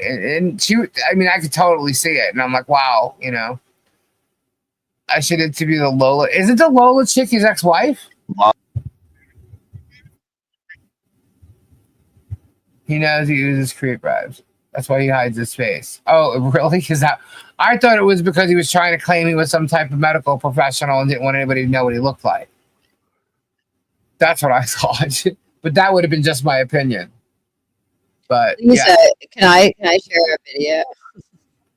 What? Maybe not. I don't want to do that. No, I would share it in private with you. Oh, okay. It's funny. You'd actually laugh about it. What is? I don't know what it is. It's a butt. You can send it to me after. I'll look after. No, it's a butthole for a face. It's a butthole for a face. But he's talking shit. Get it? Like his face, because he has that mask, it looks like a butthole. And when he talks, shit flies out. And it goes into a pile. And he's got this like gold necklace on. Right. And his gold necklace and his real stuff says "Life's great." Yeah. But in the gold necklace in my video, it says "Shit sucks." And, yeah. I saw that. You sent that to me already. Yeah. Yes, her name is Ashley. If you look at the mask that's on the face, it all goes into a center, right? And a lot of people, including me and my husband, the first time we saw the mask, we go, "Oh wow, it looks like a butthole." And then it's just weird because, like, when he talks, we couldn't help. When we animated it, we had like poop coming out of the butthole. Shit talk, get it? So, I'd like to, Carrie. Yeah. He said that I doxed his whole family. No, I didn't. He doxed himself. I heard that I was doxed the other night, and I was like, I have no idea what he's talking about. Jay doxed your phone number, but that's because he was showing the phone messages with you. Yeah, nobody's called me, but I'll tell you, if they do, then I'm going to wonder who doxed it. You know what I mean? Then I'll have a problem. You know what I mean? But yeah. So so from what I know about her, he was doxed long ago. That's what I'm saying. They were all telling me that he doxed himself. He doxed himself. And not telling me, telling the chat. I was just listening. But so I've also seen that written before. Like I've seen it written in like the Reddit papers, the Reddit info on him, and then the also the videos that someone did on him involving the I'm comics. getting a lot of calls on my no. I just went to my when you just said my phone number was doxed. I've had 8 calls from unknown numbers, and they're like, "You don't know the whole situation." I'm looking at it right now, so obviously people have my number now. Wow. Oh, okay. No, but I'm saying it's you gotta be careful. Yeah, it's over the situation. Yeah, it's crazy. They'll call, they'll do whatever. I mean, they got my email for off of my legal email off of the the document that I Somebody filed. from Wisconsin. Yeah, somebody from Wisconsin called me. I'm just looking right now because I didn't Yeah, know. we If got anybody 2 more called. for a giveaway. Whoop whoop. I watched Tug and was playing Member Longo this until all this came out. I knew of him before any of the channels I follow now. Yeah, it seems there's a lot of people out there, like a whole different world. I guess it would be the comic world. Knows who he is, and it doesn't look like it's good. I don't know, but I just want to find out more info because he seems to be doing the exact same thing. And as she was reading Leslie's filing, she's like, "Oh, doesn't this sound familiar?" You know, so he's done a lot of the same things to other people back then. That's a good thing. And by the way, Mo, strictly. Thank you. We just made the goal. We got a giveaway to do. well, Lisa, I gotta go because yeah. my husband Oh. wants to hang out with me before he goes to bed. Oh, all right, cool. I'm Have sorry. fun. Yes, Have thank fun, you. But Leslie. I just wanted to. Put on that Kiss stripper uniform and go Oh my to God, Lisa. it. Good Lord, help me. Yes. I'm not as much of a prude as my cousin thinks I am. Anyway, just saying. Put on this Yes, she is. outfit. No, I'm not. You know what my Yes, husband she was into? He was into the alternative, like the new wave, because he was in the 1980s. Gotcha. He's 54, so he was into the whole Depeche Mode, The Cure. You know, Gotcha. that was his deal. So Rock was a the rocker. Casbah. Rock the Casbah. I loved U2, by Have the fun. way. U2 is another band. But anyways, we'll have a karaoke night, Lisa. We gotta do karaoke, girl. All right, cool. All right, guys. Well, listen, I'm gonna let you have guys. fun. Good night. Okay, talk to you guys soon. Okay. Bye, Leslie. Bye, guys. Bye. Bye, everybody. Good night. All right. So yeah, so I want to invite her on. Here's my thing about her though. From what I understand, during this whole comic date or comic scene that was going on, him and his wife used to play people all the time, whether it was grifting or they would make up all kinds of names and stuff and go after people, and she did it with them. So I mean, I don't know. If you talk about Tug, he will take a pic of his junk mailbox on the ground and accuse you of knocking it over. Well, I'm nowhere near him, so It sounds like he just he groomed accuses anyway. Well, that too. So I mean, I don't know. But so my question is, if she comes on here, is she going to come on here to do what? Like, has she grown up? Is she out of this? Is she? Who knows? You know what I mean? What would it be? And would she even? I mean, if she still talks to him, I know it was a nasty divorce or something, but I don't know. I have no idea. I don't know enough about it, honestly. But that's, I mean, if she would come on, I don't really want a con artist coming on here, but you never know. You really never know. You never know. But my goal wouldn't be to talk to her about her relationship with Tug as his wife or whatever. I mean, obviously, I'm going to ask some obvious questions, but what I want to know is how devious he is and what her experiences are as far as that goes, and what with other people and using social media to do it, and is he paid for it, and what that's what I want. I don't really care. Well, see, that's just it. I'm gonna throw myself into a catch-22 there. If he married this girl and did that and actually goes after young people like that, then I find an issue with that. But I don't know. I don't know the story. I just want to know what's relevant, and what's relevant is the story, what he's doing to people, how he's harassing and bullying people. I'm not sure she's going to be that great witness about that, because Lisa, she did just it with do him. it. Lisa, just do it, with you and her, and record it. And that way, I don't even think he's relevant. What, Tug? Tug is doing all Jeremy's dirty work. Tug is very relevant, actually. He's very relevant.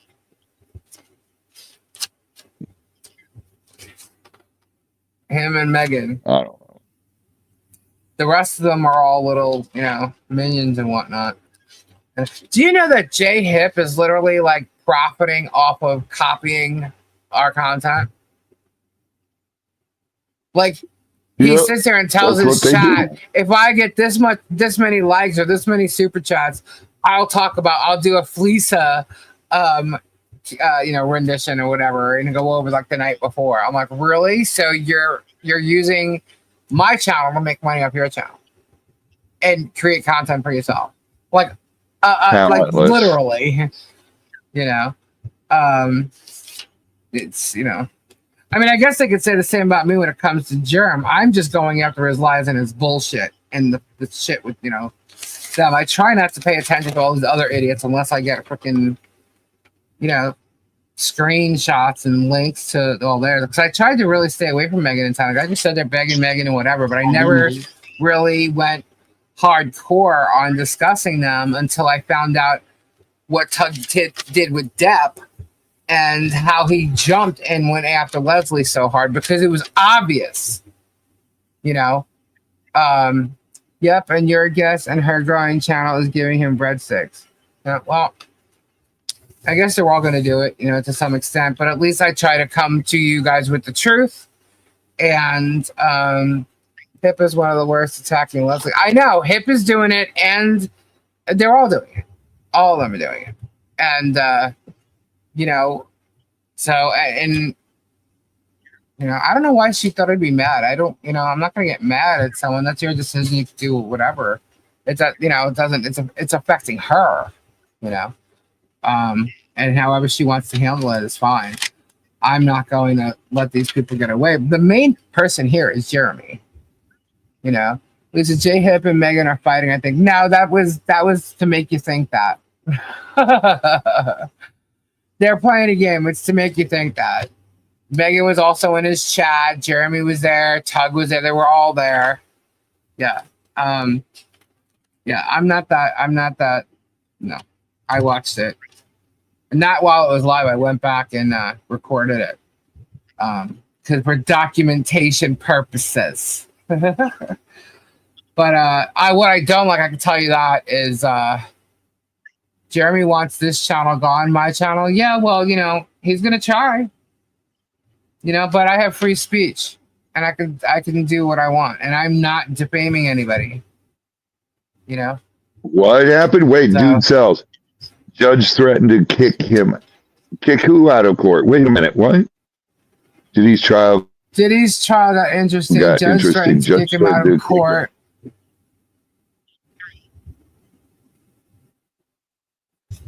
Wow. For interacting with the yeah, I will.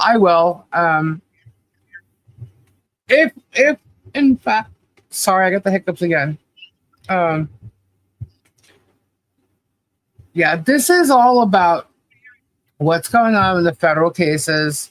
The Ohio case. I don't really pay too much attention to the Trespass 5 and the Granger's new lawsuit against Michelle, because quite frankly, I don't think it's going to go anywhere. Jeremy can talk shit all he wants. I'm really not paying attention to that. At least you're not grifting off of Jeremy, though. You're involved with the defendant bringing out the lies. Yes. Yeah, I'm not, It is a big I had difference. a channel before any of this. Yeah. I had a channel before this. I was monetized before this. I didn't just jump on. And trust me, I could have 2 years ago. And then I would have been like totally up and not have to try and get all this information and find out the truth. I would have been totally up on it. And I can tell you right now, from what I knew, I would have stood behind Michelle anyway. Because there's nothing that has come forward to show me that she has stalked him, moved there for him, whatever. I've not seen anything yet, which means it wouldn't have been there when this started. So I would have totally backed her because I know who he is. Lisa, when is the Ohio PO finished? Well, it's supposed to expire in October, but he's trying to go back to court to make it even longer. So the memorial, we're waiting to find out when it's going to arrive, but it's going to be in event. Like we're gonna do like a life celebration thing, and everybody will be able to see that as long as it comes in time. Because we have an idea exactly when we want it. So,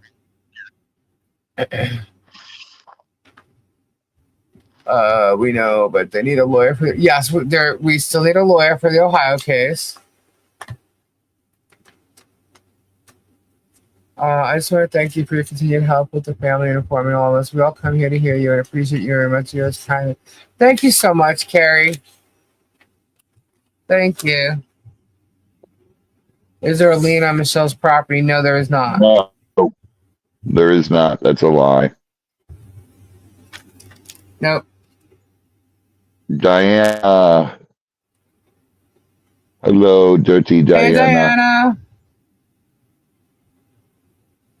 All right, so I just want to let you know you can go over and check out that video. It's DNV Investigates, and she talks about some other people too, but she does go over the case with Tug, and you'll hear some of her experience with him anyway.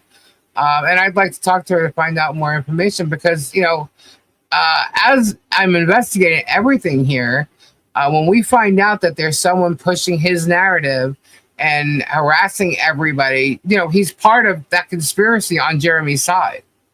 So he's so much like your mom in that photo. Huh. Thank you. I bet you'll sleep tonight, Lisa. Night night. I hope to. My hours have been really messed up for like 3 days straight. It's crazy. You can probably hear the tone of my voice is a little lower. But we are going to be doing a giveaway. So let's do that. I'm sorry it was a little topic changing tonight. I didn't do it. No, I'm looking down at my notes. I just didn't do it in the order I was going to. So I kind of feel like I was a little all over the place. But yeah, I was tired anyway. So that's my excuse. Oh, it's not showing. Why does it do that? StreamYard has this thing now. Usually when you hit share and you click the page that it's supposed to share, it just automatically shows up on the screen. Now it doesn't. It shows up at the bottom and you have to add it. So that's what keeps happening to me. There you go. I learned that new word from their channel. Tug tarts. So, tug tarts. Gabe brought some ambient home from the Circle K. No. Please the prayers that the family gets a lawyer for Ohio. They really need it badly. Yes, they will. They will, guys. They will. Trust me, you're going to start hearing some stuff happening real soon. Yeah, so, all right, so we went over that. I did talk about CC's guitar. I wanted to bring it up, a little differently because of the whole reason why it was coming up, the topic, which was the penguin trying to make herself relevant. And, bet your shit, just like the people you're following now, and you think you have like a team over there, which trust me, the second they find out about you, you're long gone. But yeah, bet your shit. Bet your shit. I couldn't even believe she tried to go after you, Robbie. I mean, that's funny. Go after me. You remember, because she doesn't know what defamation is. She doesn't know what defamation is. And no, honey, when you're sitting at an address and you're doing this from a specific address, just know whose home that is that you're putting at risk when you do shit like that. Just because it's not yours. Remember that. Anyway, but I went over the spoilage notice, and Robbie, you've got to read this because the spoilage notice is hilarious. Richard is absolutely freaking hilarious. His sarcasm is just like on point. It's hilarious. And nobody responded to him, but they all responded to Bruce about shock it. They all thought they're scared of Richard. They're absolutely scared of Richard. He didn't even receive any don't email me, you're harassing me, Richard. Like none of that. But yeah. So I think it's cool that Bruce did that. That he's questioning the bar about shock it and trying to find out the truth. Like, how does the Florida bar allow this guy to be a lawyer all these years? And Did he how did write that the happen? Florida bar? He wrote. Yeah, were you here? Or maybe not. No. Oh, you came in right when we were doing it? I don't know. Yeah. All right. Well, yeah, he did. He wrote the lawyer who was in tenure on the bar and at the time. And he referred him to the Florida Board of Examiners to find that out. And if there is a grievance or whatever, you want to report something, where to go and complain, which he already knows. But the way he had to lie. And you could see him lying because of what happened with Arkansas. You know what I mean? So, Right. but it doesn't mean he did. I mean, I don't know what the questions are. Every state's different.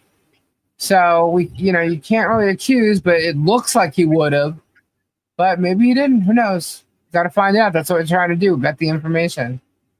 I'm looking for Sylvie's question. Hold on.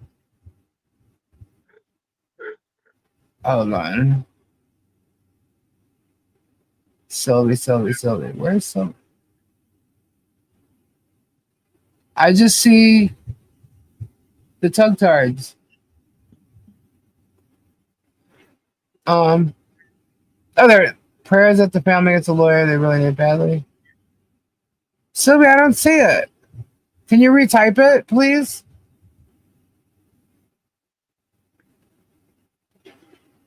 Oh, do you need a lawyer for Ohio since you are mentioned as a third party? Am I mentioned as a third party? I don't know. He says I am. I know nothing of that.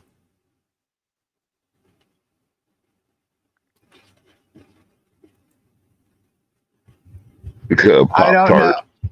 Yeah, I don't know if I'm editor. He mentioned me as a third party, but I'm not. I don't have anything to do with the protection order. Okay. I have nothing to do with the protection. There is no injunction against me. Okay. And I did not contact him, nor did I talk to him in any way. So there's no way I could, I'm not a third party contacting him for her. And so that's just not, there's no way she can get a contempt report like that. And quite frankly, I have video footage of everybody going by her house. I just happened to show his footage. Why? Because it does it every damn day. You're with Bruce on what one? Oh, I see. The shotgun thing lying. Yeah, I mean, it would be obvious that he did, but that's a speculation. We don't know. Speculation. Yeah. With the camera hanging out his window. Yep. What? Yep.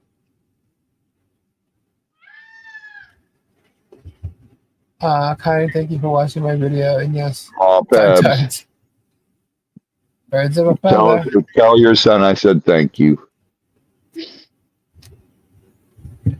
Yeah. All right. What time is it? It's 12:42. Let's get these hashtags in. Lisa's gonna go to sleep early today. I think. I hope. What? I said Lisa's gonna go to sleep early tonight. I think. I hope. I'm tired. I'm really tired.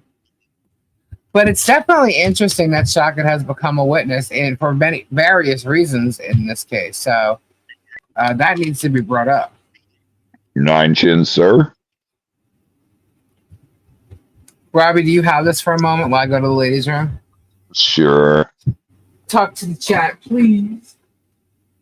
Oh, let's see. What shall we talk about? I can still hear you. No, you can't. Yes, we can hear you. Can you hear me now? Can you hear me now? How about now? Hello, Flutter. Hello, Jared. Hello, Renee. Hello, Roger. Hello, John Caps. Hello, Debbie. I didn't get to say my hellos earlier, so I'll say them now. Hi, Debbie. Nikki. Dirty Diana. I hate when she leaves this white thing up on the screen. Miss Lori. Jennifer W. Peculiar. Back to Country.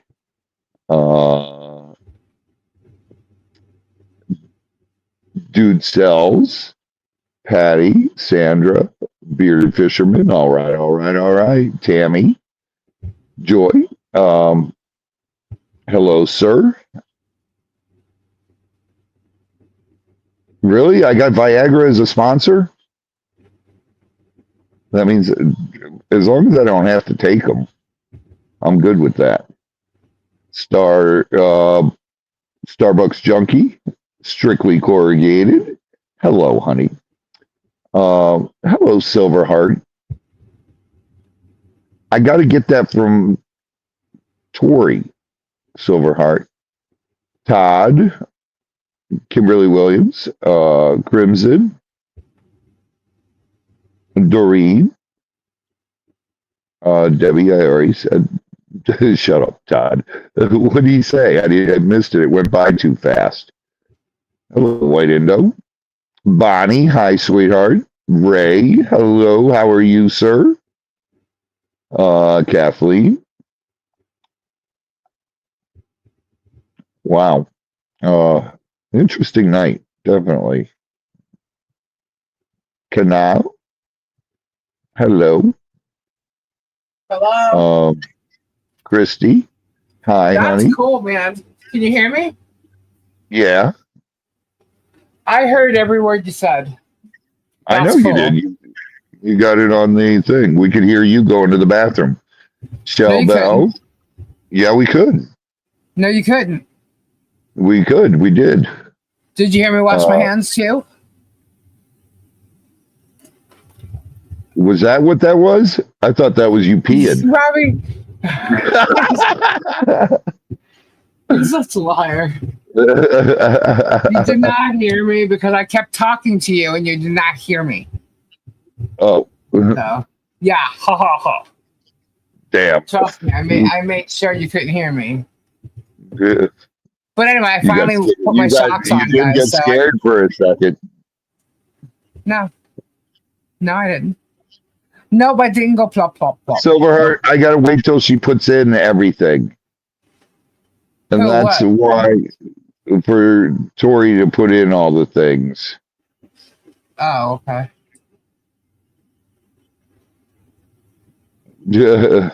We're husbands. We tune out our wives every day. Did you have a spicy beans? No, Spicy beans. I just had to wiggle. What's that? What's that video I have? The wiggling one. All right, Silverheart, I'll ask her. But I have socks, and I finally put them on, and I can use them coming on here, which is great. I don't have to have these big things on my head. You guys, I just want you to know. From the socks, but I just want you guys to know she got her shocks for Christmas, and yeah, today she opened the box.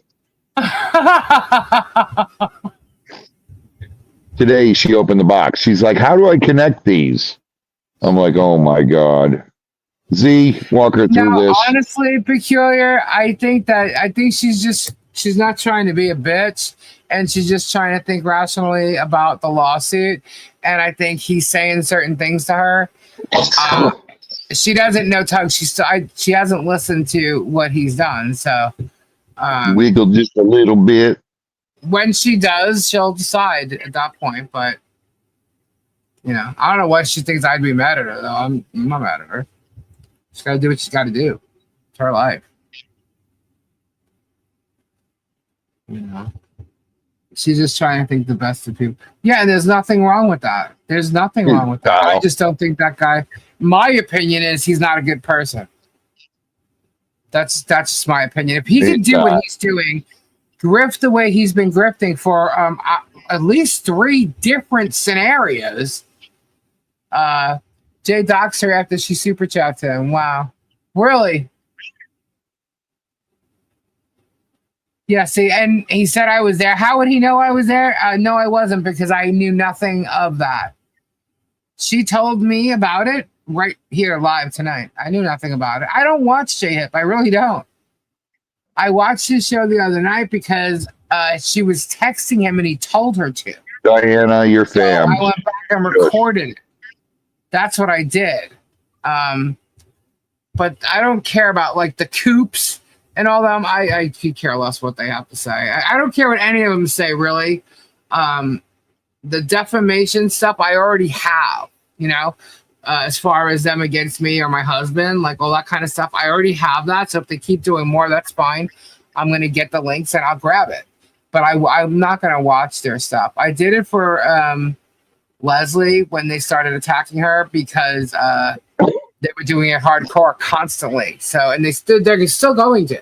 So if you ask me, you know, they got on her, you know, her nice side and got what they wanted.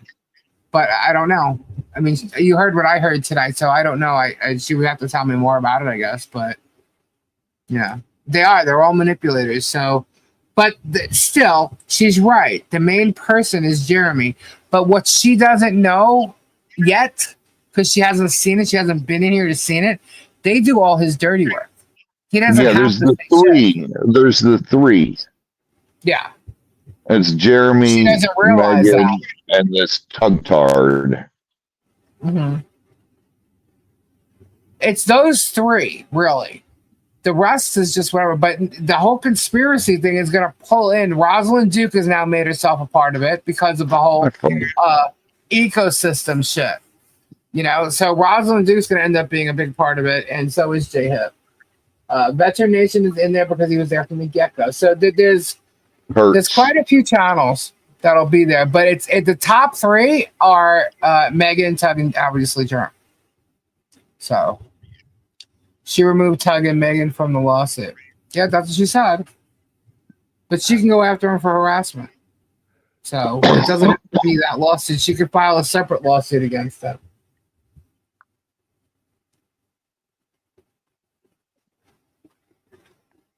Did she actually remove them yet? I mean, is it on the paper?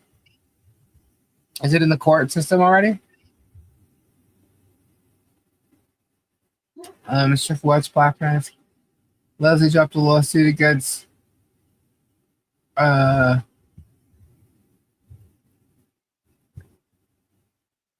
interview Rosalind.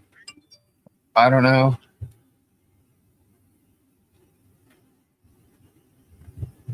She still has not laid. And seem to have been brought in by Megan into all of this.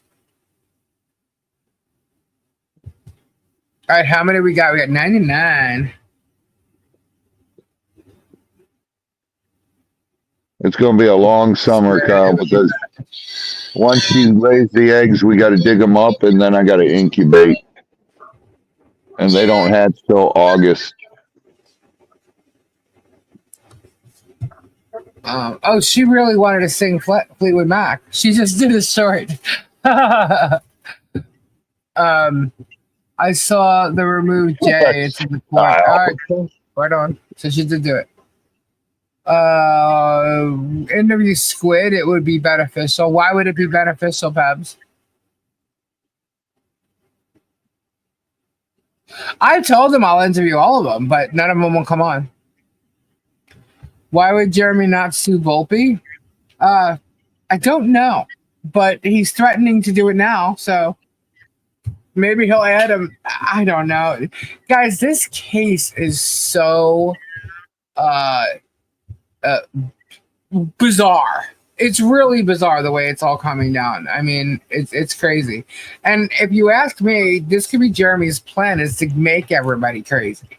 Get them all twisted and all, and you know what I mean? But you got to stay focused, and that's why I've always tried to stay focused with Jeremy. And then Megan and Tug, I mean, they've kind of always been there, but Squid is obsessed about Bruce. That's because, didn't she? And this is all I know about Squid, is that the second something comes out of the filing, she reads it, and that she has stated that Bruce said something about her kid like months ago. That's all I know about Squid. I don't know anything else about her. I don't even know who this Squid is.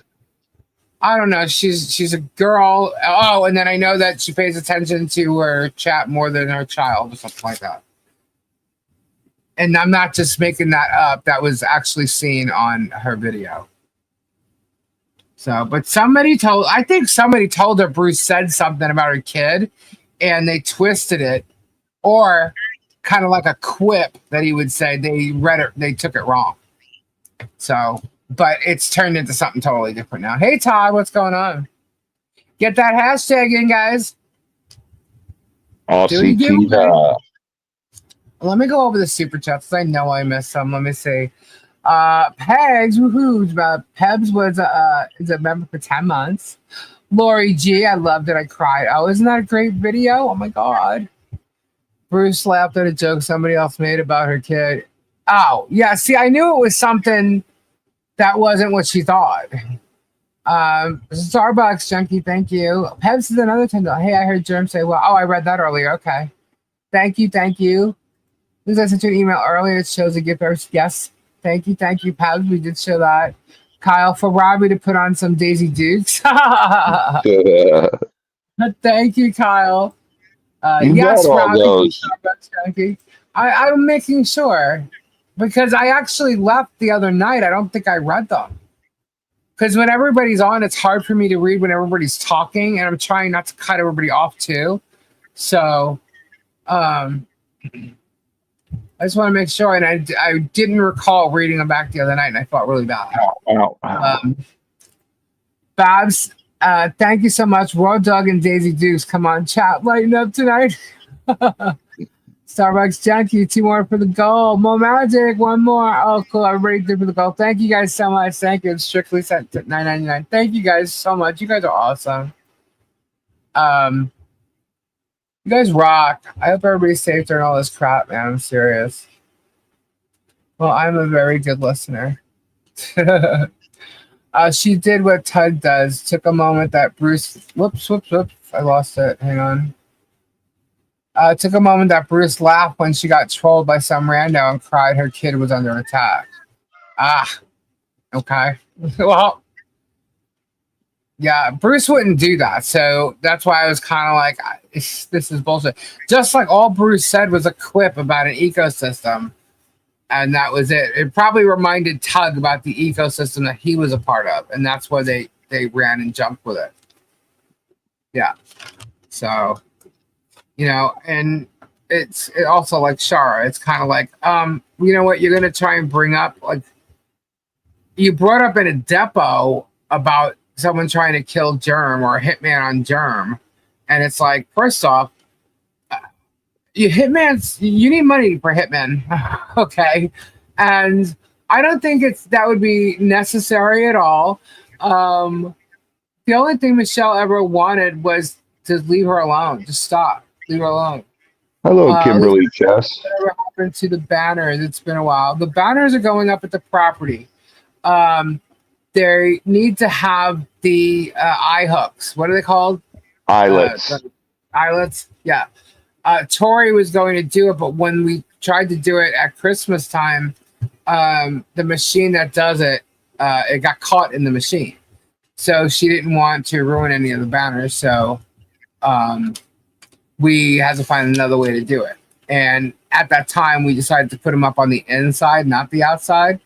But now he's put 10 up, so we'll put them up the way we originally planned once we get there. When we start doing the barn, we'll do that. You're not allowed to point out the hypocrisy, Stacey. It rules for thee, but not for me with them. Who? What do you mean? Grommets, that's it. Thank you. New rule. No one is allowed to repeat their story on this channel except Lisa. Thank you. Isn't an eyelet and a grommet the same thing? Yeah, but they're actually called, like when you go to buy them in the store, they're grommets. The cesspool, as Ed called it, they can't leave the family alone. Yet go nuts when a joke about them is played. It's true. It's absolutely true. They go absolutely nuts. When I bought them for our tarps, they were called eyelets. They're big. Yeah, they're grommets. It's the same thing. All right. Kimberly just says we need to put them on the corners and stuff because these banners. That's why they were the low cost that they were. They're more like tapestries than actual banners. So they needed to have the eyelets in them. Was referring to Stacy's comment about squid. Oh, okay. Technicolor's grommets, my mom used to do them a lot. Well, Tori has a machine that does them, and eyelets go on the outside, grommets are on the inside.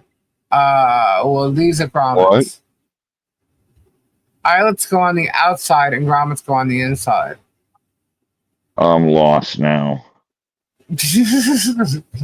Now you guys got me totally These go on the inside and the outside, just saying.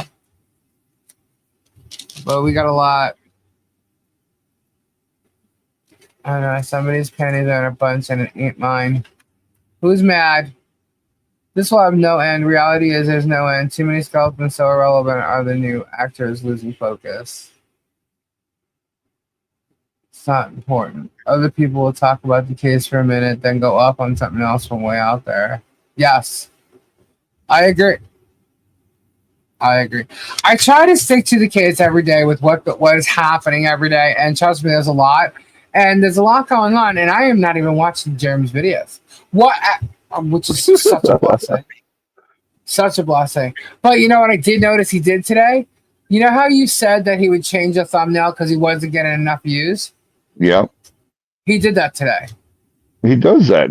If it doesn't get enough views within the first 5 minutes, he changes it.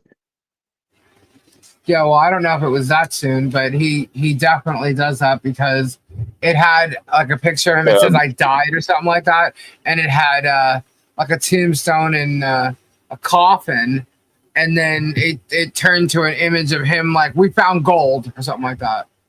Right. Lisa's Tori coming if it was back, rocket scientist, I could understand it better. He's just showing Hot Wheels for 30 minutes. Is Tori coming back? I miss her being here. Yes, I don't know. I heard today something different, but I'm pretty sure it's coming from the other side. Yeah, Tori will be back. Tori, listen, guys, Tori just had knee replacement. She's in bed at 10 o'clock at night during the week. She gets up and has to work at 7 o'clock in the morning.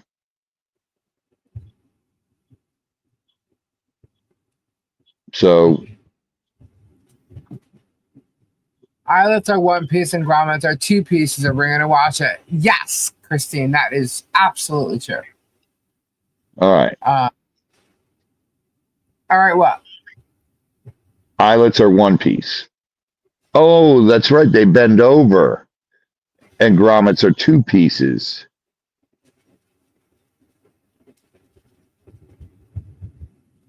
Gotcha. That's why. Is your son a rocket scientist, Pebs? I would get along great with him then, because I love talking about that stuff. We had a rocket scientist from NASA here a couple weeks ago, and him and I sat there and talked about the fuel and everything, the delivery system and everything. He's like, "How the hell do you know all this?" I go, "I don't know. It's interesting." She doesn't have all that energy she had before to stay up the way she did. And that's cool.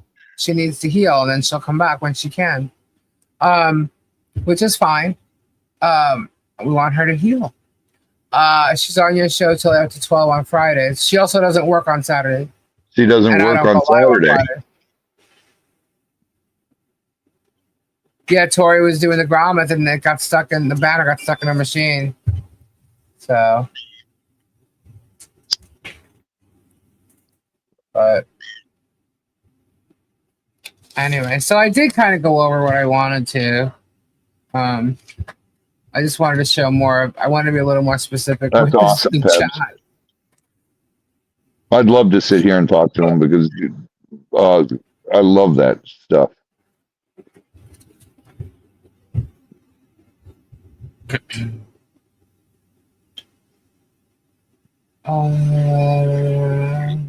What is Blue Chew? Blue what? Blue Chew. Blue Chew? And Hims. I thought Hims was a hair replacement thing. Oh, I don't know. Okay. So there's a Wren, there's a SDW cat.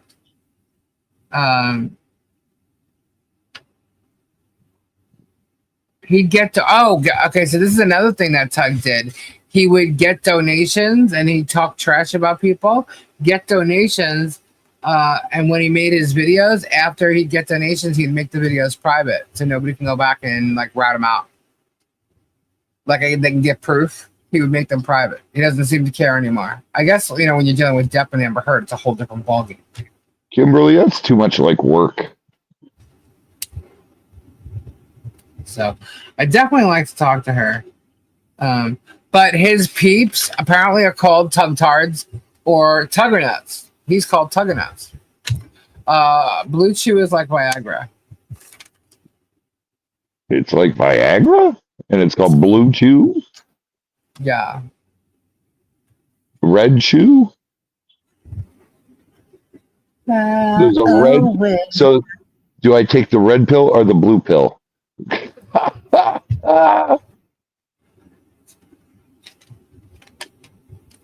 She's such a sweetheart, though. She's just willing to speak later, but we come here for. Aw.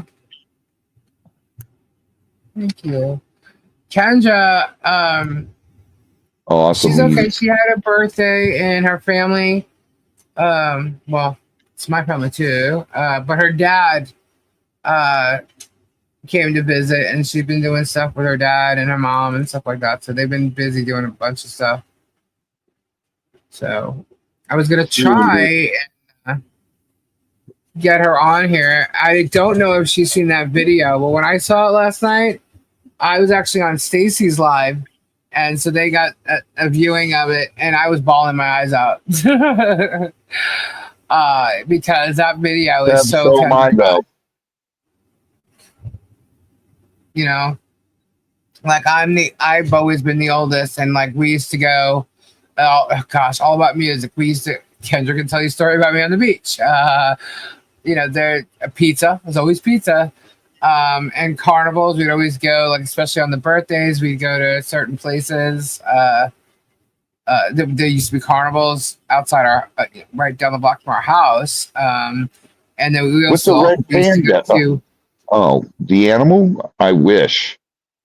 We also used to go to an amusement park that was close by, as well as a Six Flags. So there was all kinds of stuff like that. And ice cream. We always had an ice cream. It's just there was just so much, And what I really like about when the song says "Fly Away" towards the end, and we kind of fly backwards, how I grabbed Kendra's hand.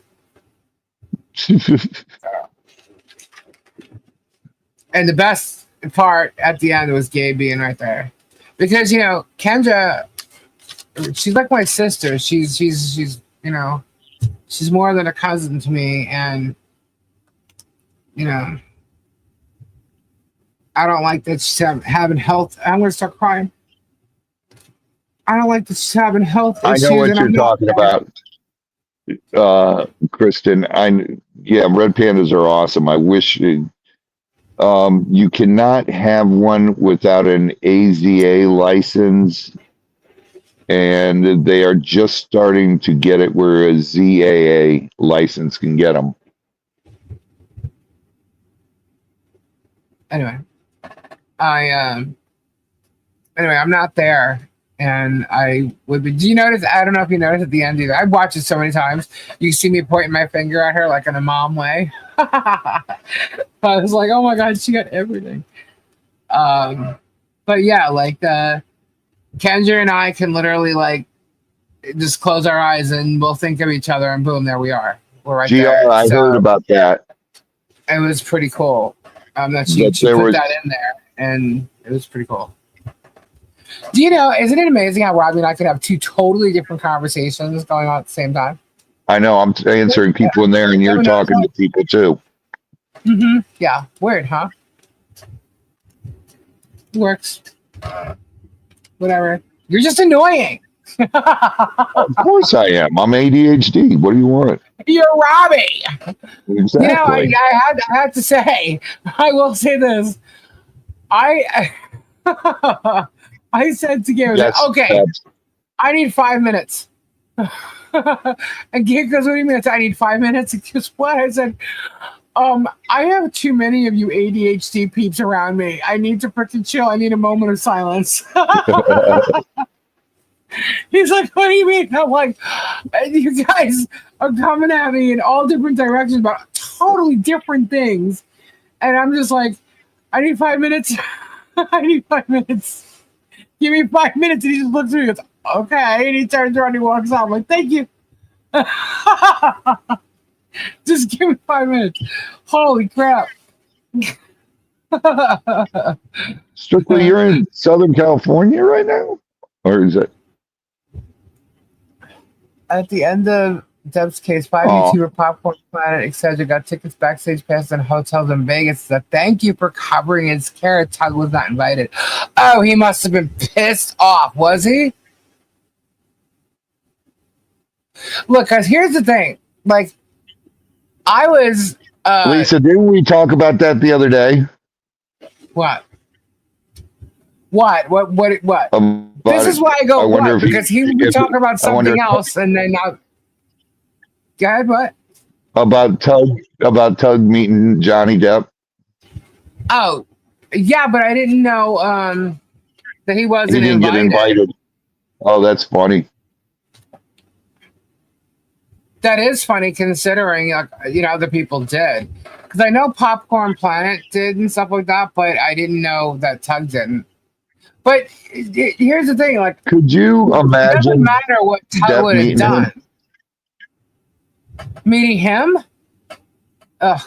It would have been 2 seconds, Robbie, and done. Yeah, 100%. He would have shook his hand, said thank you, and walked away. About an hour eating. Depp didn't need any of the PR that he got online. He didn't. He didn't need it, but he got it, So, I mean, the people who made money off of it is the YouTubers that covered the case, but they're going to cover any case, right? But see, if I was covering it, I wasn't, but if I was covering it, I would have shown everything, but you probably would have saw me, my choice was Depp's got this, because that's the way it was, but you would not see me taking shit from his lawyer. No. Mm-mm. Look, I worked in PR. Everybody knows this. I know how smear campaigns work. I would not do that. I want the truth. I would take as journalists, and I'm not a known journalist the way Megan was, okay? I am now a YouTuber, investigative reporter, but I know how to vet shit. And that's because I've been doing PR for the longest time, right? I work with all kinds of artists and stuff in various different capacities. So I know it. I know a smear campaign when I see one. I know how that works. But when you are a journalist, there are press lists. You get on press lists. You are somebody that when there's press releases that come out, they're automatically sent to you. Fax machines. They used to fax check. Oh my God, we used to get so many faxes all day long on press releases. But they'll send you them. If it's like press kits for artists, you'll get them in the mail. They'll fax them to you. These days, it's all email, right? In some places, because they're, very important elite VIP, like Velvet Rip type places, you got to log into accounts to get the info. They did it with artists. They did it with actors. They did it with movies. They did it with books. They did it with all kinds of retail stuff, but they also did it with radio. Do you remember Radio and Records? Yeah. Who ran Radio and Records? Robert Kardashian. So there's a whole bunch of hoopla, and why Megan's not on those lists, I don't freaking know. I guess she just thinks that she needs to sign up for Pacer, and that's it. But there's so many other cases going on, like. We didn't talk about it and haven't talked about it because I always wait for Kendra with this, but the Idaho, the 5 Doomsday or whatever, the 4 or whatever it's called. Yeah, no, it's not the. I thought that's who that was when I first was watching. I'm like, oh no, that's not it. It's the Doomsday guy, the one who killed his wife's children, the cult, Oh God, yeah. and a couple other people. He got sentenced to death, and then they still were talking about like tax evasion or tax charges that he was going after. And they gave him like 15 years for that, 15 years for that. I'm like, you're putting the guy to death. Why are you even bothering with these charges? Like, Just to pile on more. What's Lori Daybell case? That's it. Lori Daybell, isn't she? She's the wife, his wife, right? Who got Lori killed? Daybell's the wife. It was her and the guy Daybell who killed the children and buried them in the freaking yard of their house. The kids were missing for like one was missing for since 2019. Apparently, he's been in prison for a little while. I forget when they actually got caught and got arrested, but I remember when they did. But her case, I guess, is still going on, right? So she get the death penalty along with Chad Daybell. Yeah. Chad Daybell case, he got another 15 for insurance fraud, right?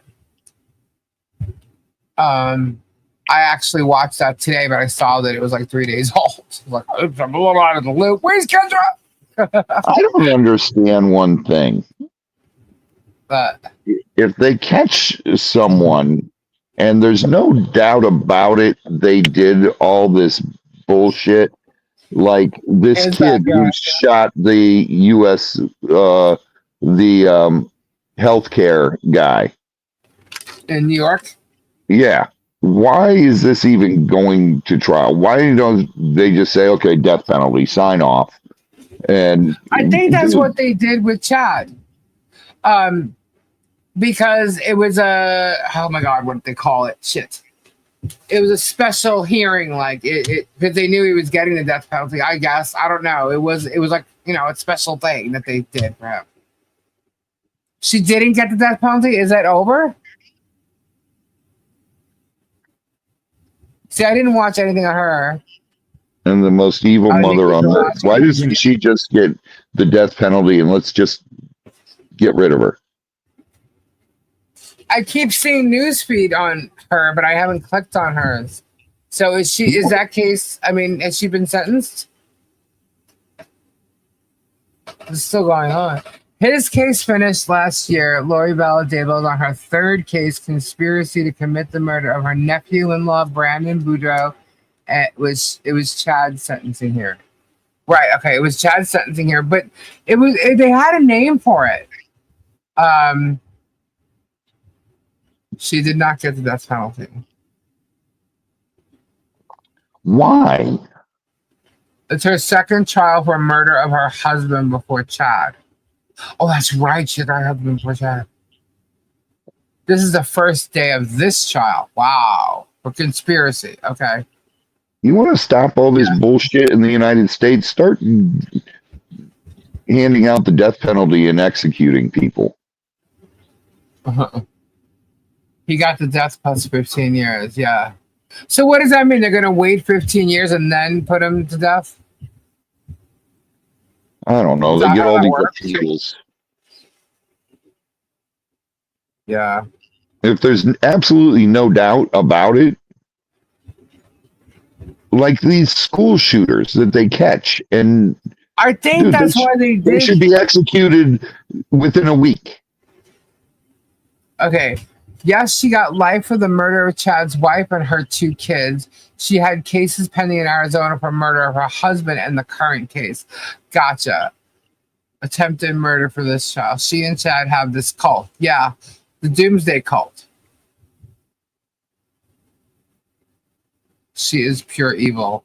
I was watching him when they were reading the verdict, or the sentencing thing today, and he was just staring at him like, no.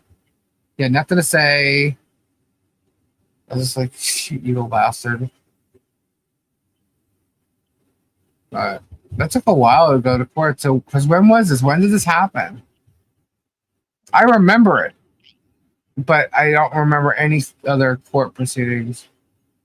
But like, what was it called? It was like a speedy sentencing. They had a name for it. Well, they had a name for it, and to me, it was just basically because he did it. I mean, I don't know. I haven't really been following it. We just had a cult thing, not really a cult thing, but a family 2019. weird thing that happened in Lake County last year, Lisa. Yes, I remember. Where the woman said she was God.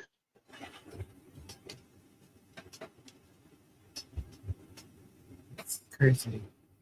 What do we got? 107 entries. All right. Get your tug tards in there. Pure unconditional evil. Her babies. I don't know how anybody. That's what this woman did in Lake County this past year at Pebs. She shot her kid. Mormonism.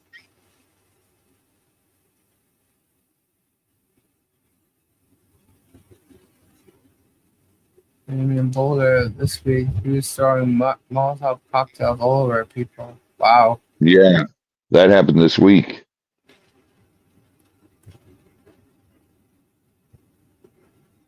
Death penalty cases get automatic appeals, and it actually costs states more for death penalty cases than criminals serving life. That's not true. It costs more to keep a person alive for life in prison than it does to execute them.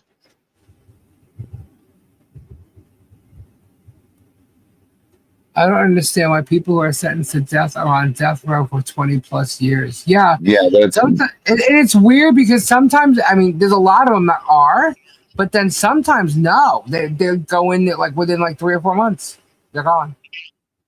It's weird. I don't know how they're picking and choosing these people, for their death penalty. Crazy. I just saw that. The guy in Washington who killed his 3 daughters.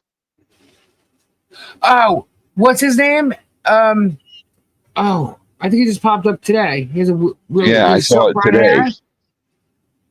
I saw that today. Appeals can take 10 years. Really? For a death penalty case like this? Because the judge, when he read the sentencing, he stated that it takes 50 days on an appeal. So is that what they're just going to do? They're just going to file appeals? But then they file another one. He dies? Yeah. Death penalty option got pulled in Lori's trial for the children because state messed up, so judge took it off the table. Ooh. Travis something. True. I got the guy's picture in my head. Same here. I saw it today on Instagram. It's still looking for him. He's a military man, so it will take time to find him. Decker? Is that it? Travis something. Travis Decker or Travis Decker. Some of the people do not appeal and just want to go by.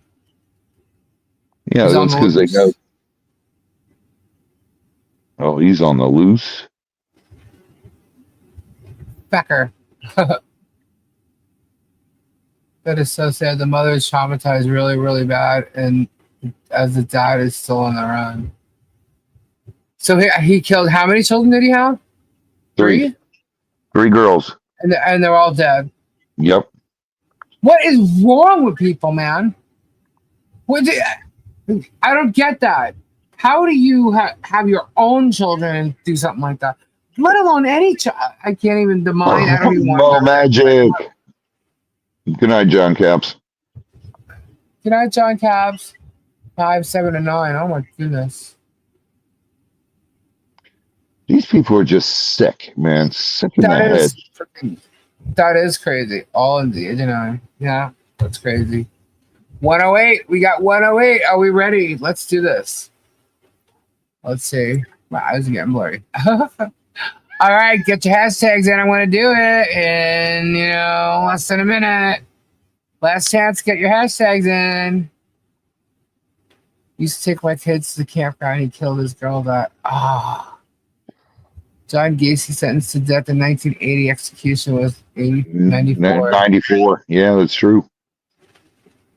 That's why do they wait so long? Is it that they make you wait because you never know what day it's gonna be, and they like it's like a mind fuck? Is that why? I don't know, but the fucktard I went to school with, he was killed in prison. He had the death sentence, but he didn't make it.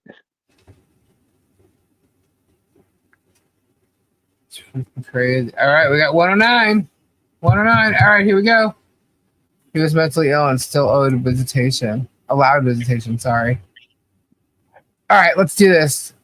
Oh, man. 2 just got thrown right in there. 111. He has scheduled visitation with his daughters. That's just... I don't get it. I don't get it. All right. Here we go. Ready? Let's see who's going to get it. Who's going to get it? Zeke. Oh, my gosh. Christy's turn. This goes so fast, dude. Peculiar Roger Todd. What was I thinking? Terry, Junior Black, Christy Nanya. Okie Mima. Okie Mima gets it. Congratulations. She actually has something here. I actually still have to her something specific, actually.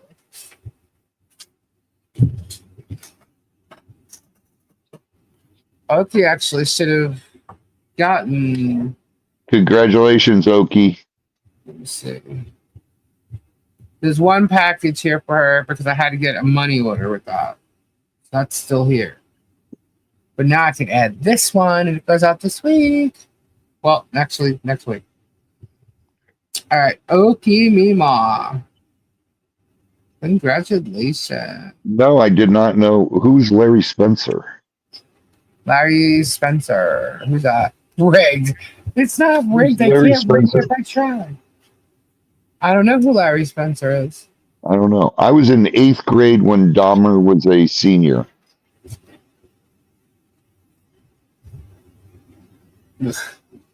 Ah, strictly back to the loser couch. I'm sorry.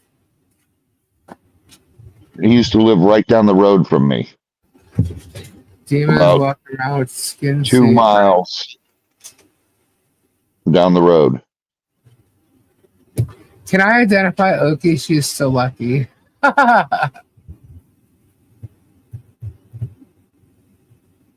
What happened with Ticket? They said it was rigged when I won. Just kidding. Wouldn't know him. He graduated with Dahmer. Okay. Larry's my brother-in-law. Okay. So he went to Revere.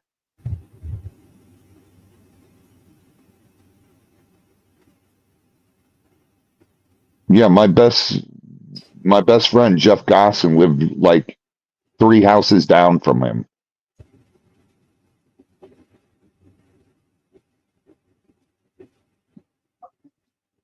Oh my God. That's who I Zick it. That's who I said I'm so Nikki, sorry. that is insane. Did you see what Nikki wrote? What? One guy decapitated his mom's head and called the police, and when they arrived, he was standing outside with the head in his hand. Where? I don't know. That's crazy. I don't understand that. I can't even like try to. That's why I don't like. We used to watch. We used to try. That's what I was looking for. What happened with Zicky? Zicket. Gacy murdered my brother. Oh my gosh. Gacy murdered his brother. Oh my God, I'm so sorry. Good night, Crimson. That is just.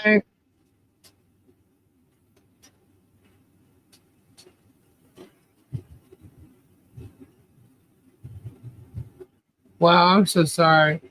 Kristen. Then he knows one of my friends, Tara LeMasters. She was in that same class.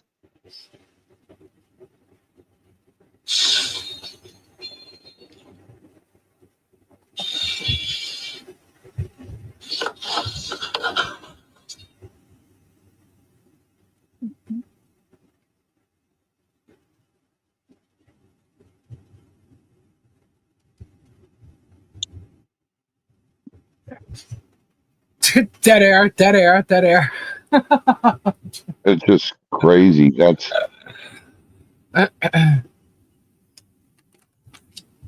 Carl Eugene Watson. yeah. Sandra got attacked by the serial killer Eugene Watts.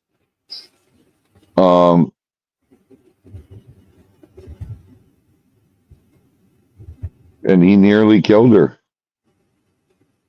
Did he get the death And penalty, nothing Sandra? happened?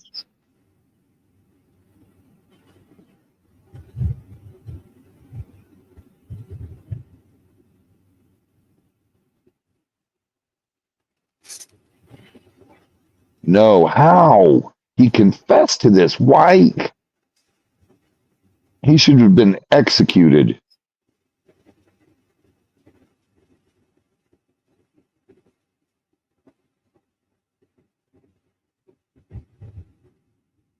Listen, this loser couch is awful crowded. Yeah, Tara was He was David's. going to be released.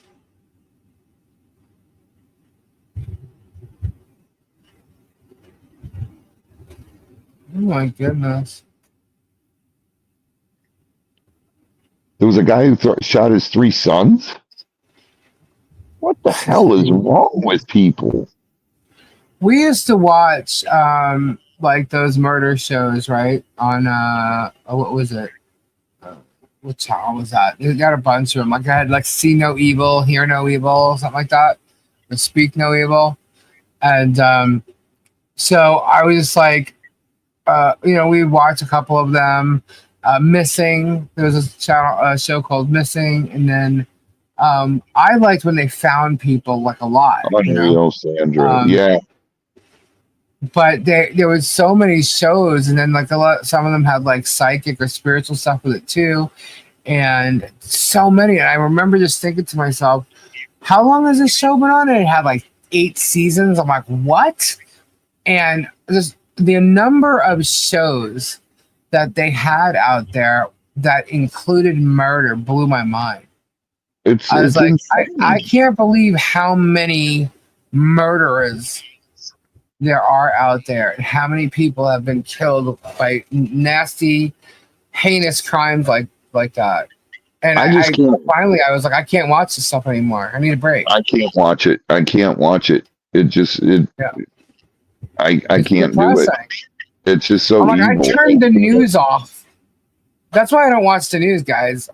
For one, it's geared towards whatever, but there's never anything good in it. Unless you got like a lotto winner or something, So I don't even watch it. I stopped watching the news a long time ago. But I mean, obviously you got to keep up with something. But the reason was because it was just all bad news, and then we end up watching this channel that had all these kind of murder shows, and no. I told Gabe, I'm like, we need to stop doing this because this is like depressing. We need to like mix it up. And you know what? We haven't gone back to watching any of them. So he never was penalized for the things that he did, and he just died from cancer. Well, no, he was in prison and died from prostate cancer in 2007. Oh. So he was in prison. Yeah, he had two life sentences. Oh, okay. He killed 80 women.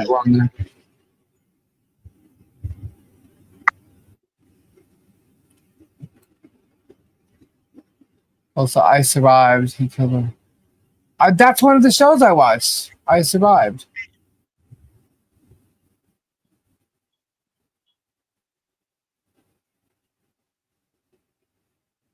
No, we don't.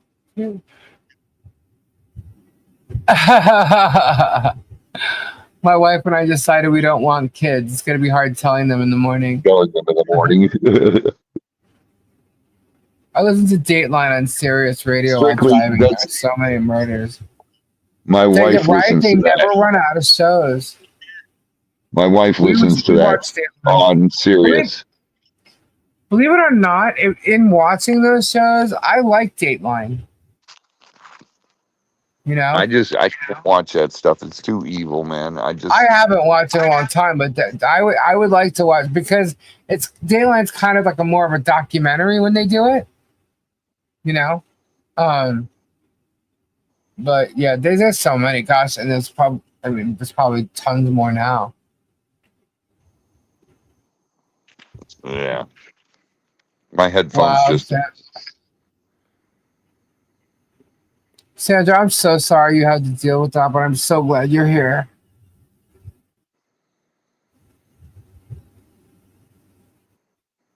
I know. I read her. Dropping out. She sent me her thing a while ago, and I was reading that, and I was like, unbelievable. This guy's just evil. Yeah. Wow. It was all over YouTube and all the platforms. Jack's Shop help Kimberly Chess. You guys are funny.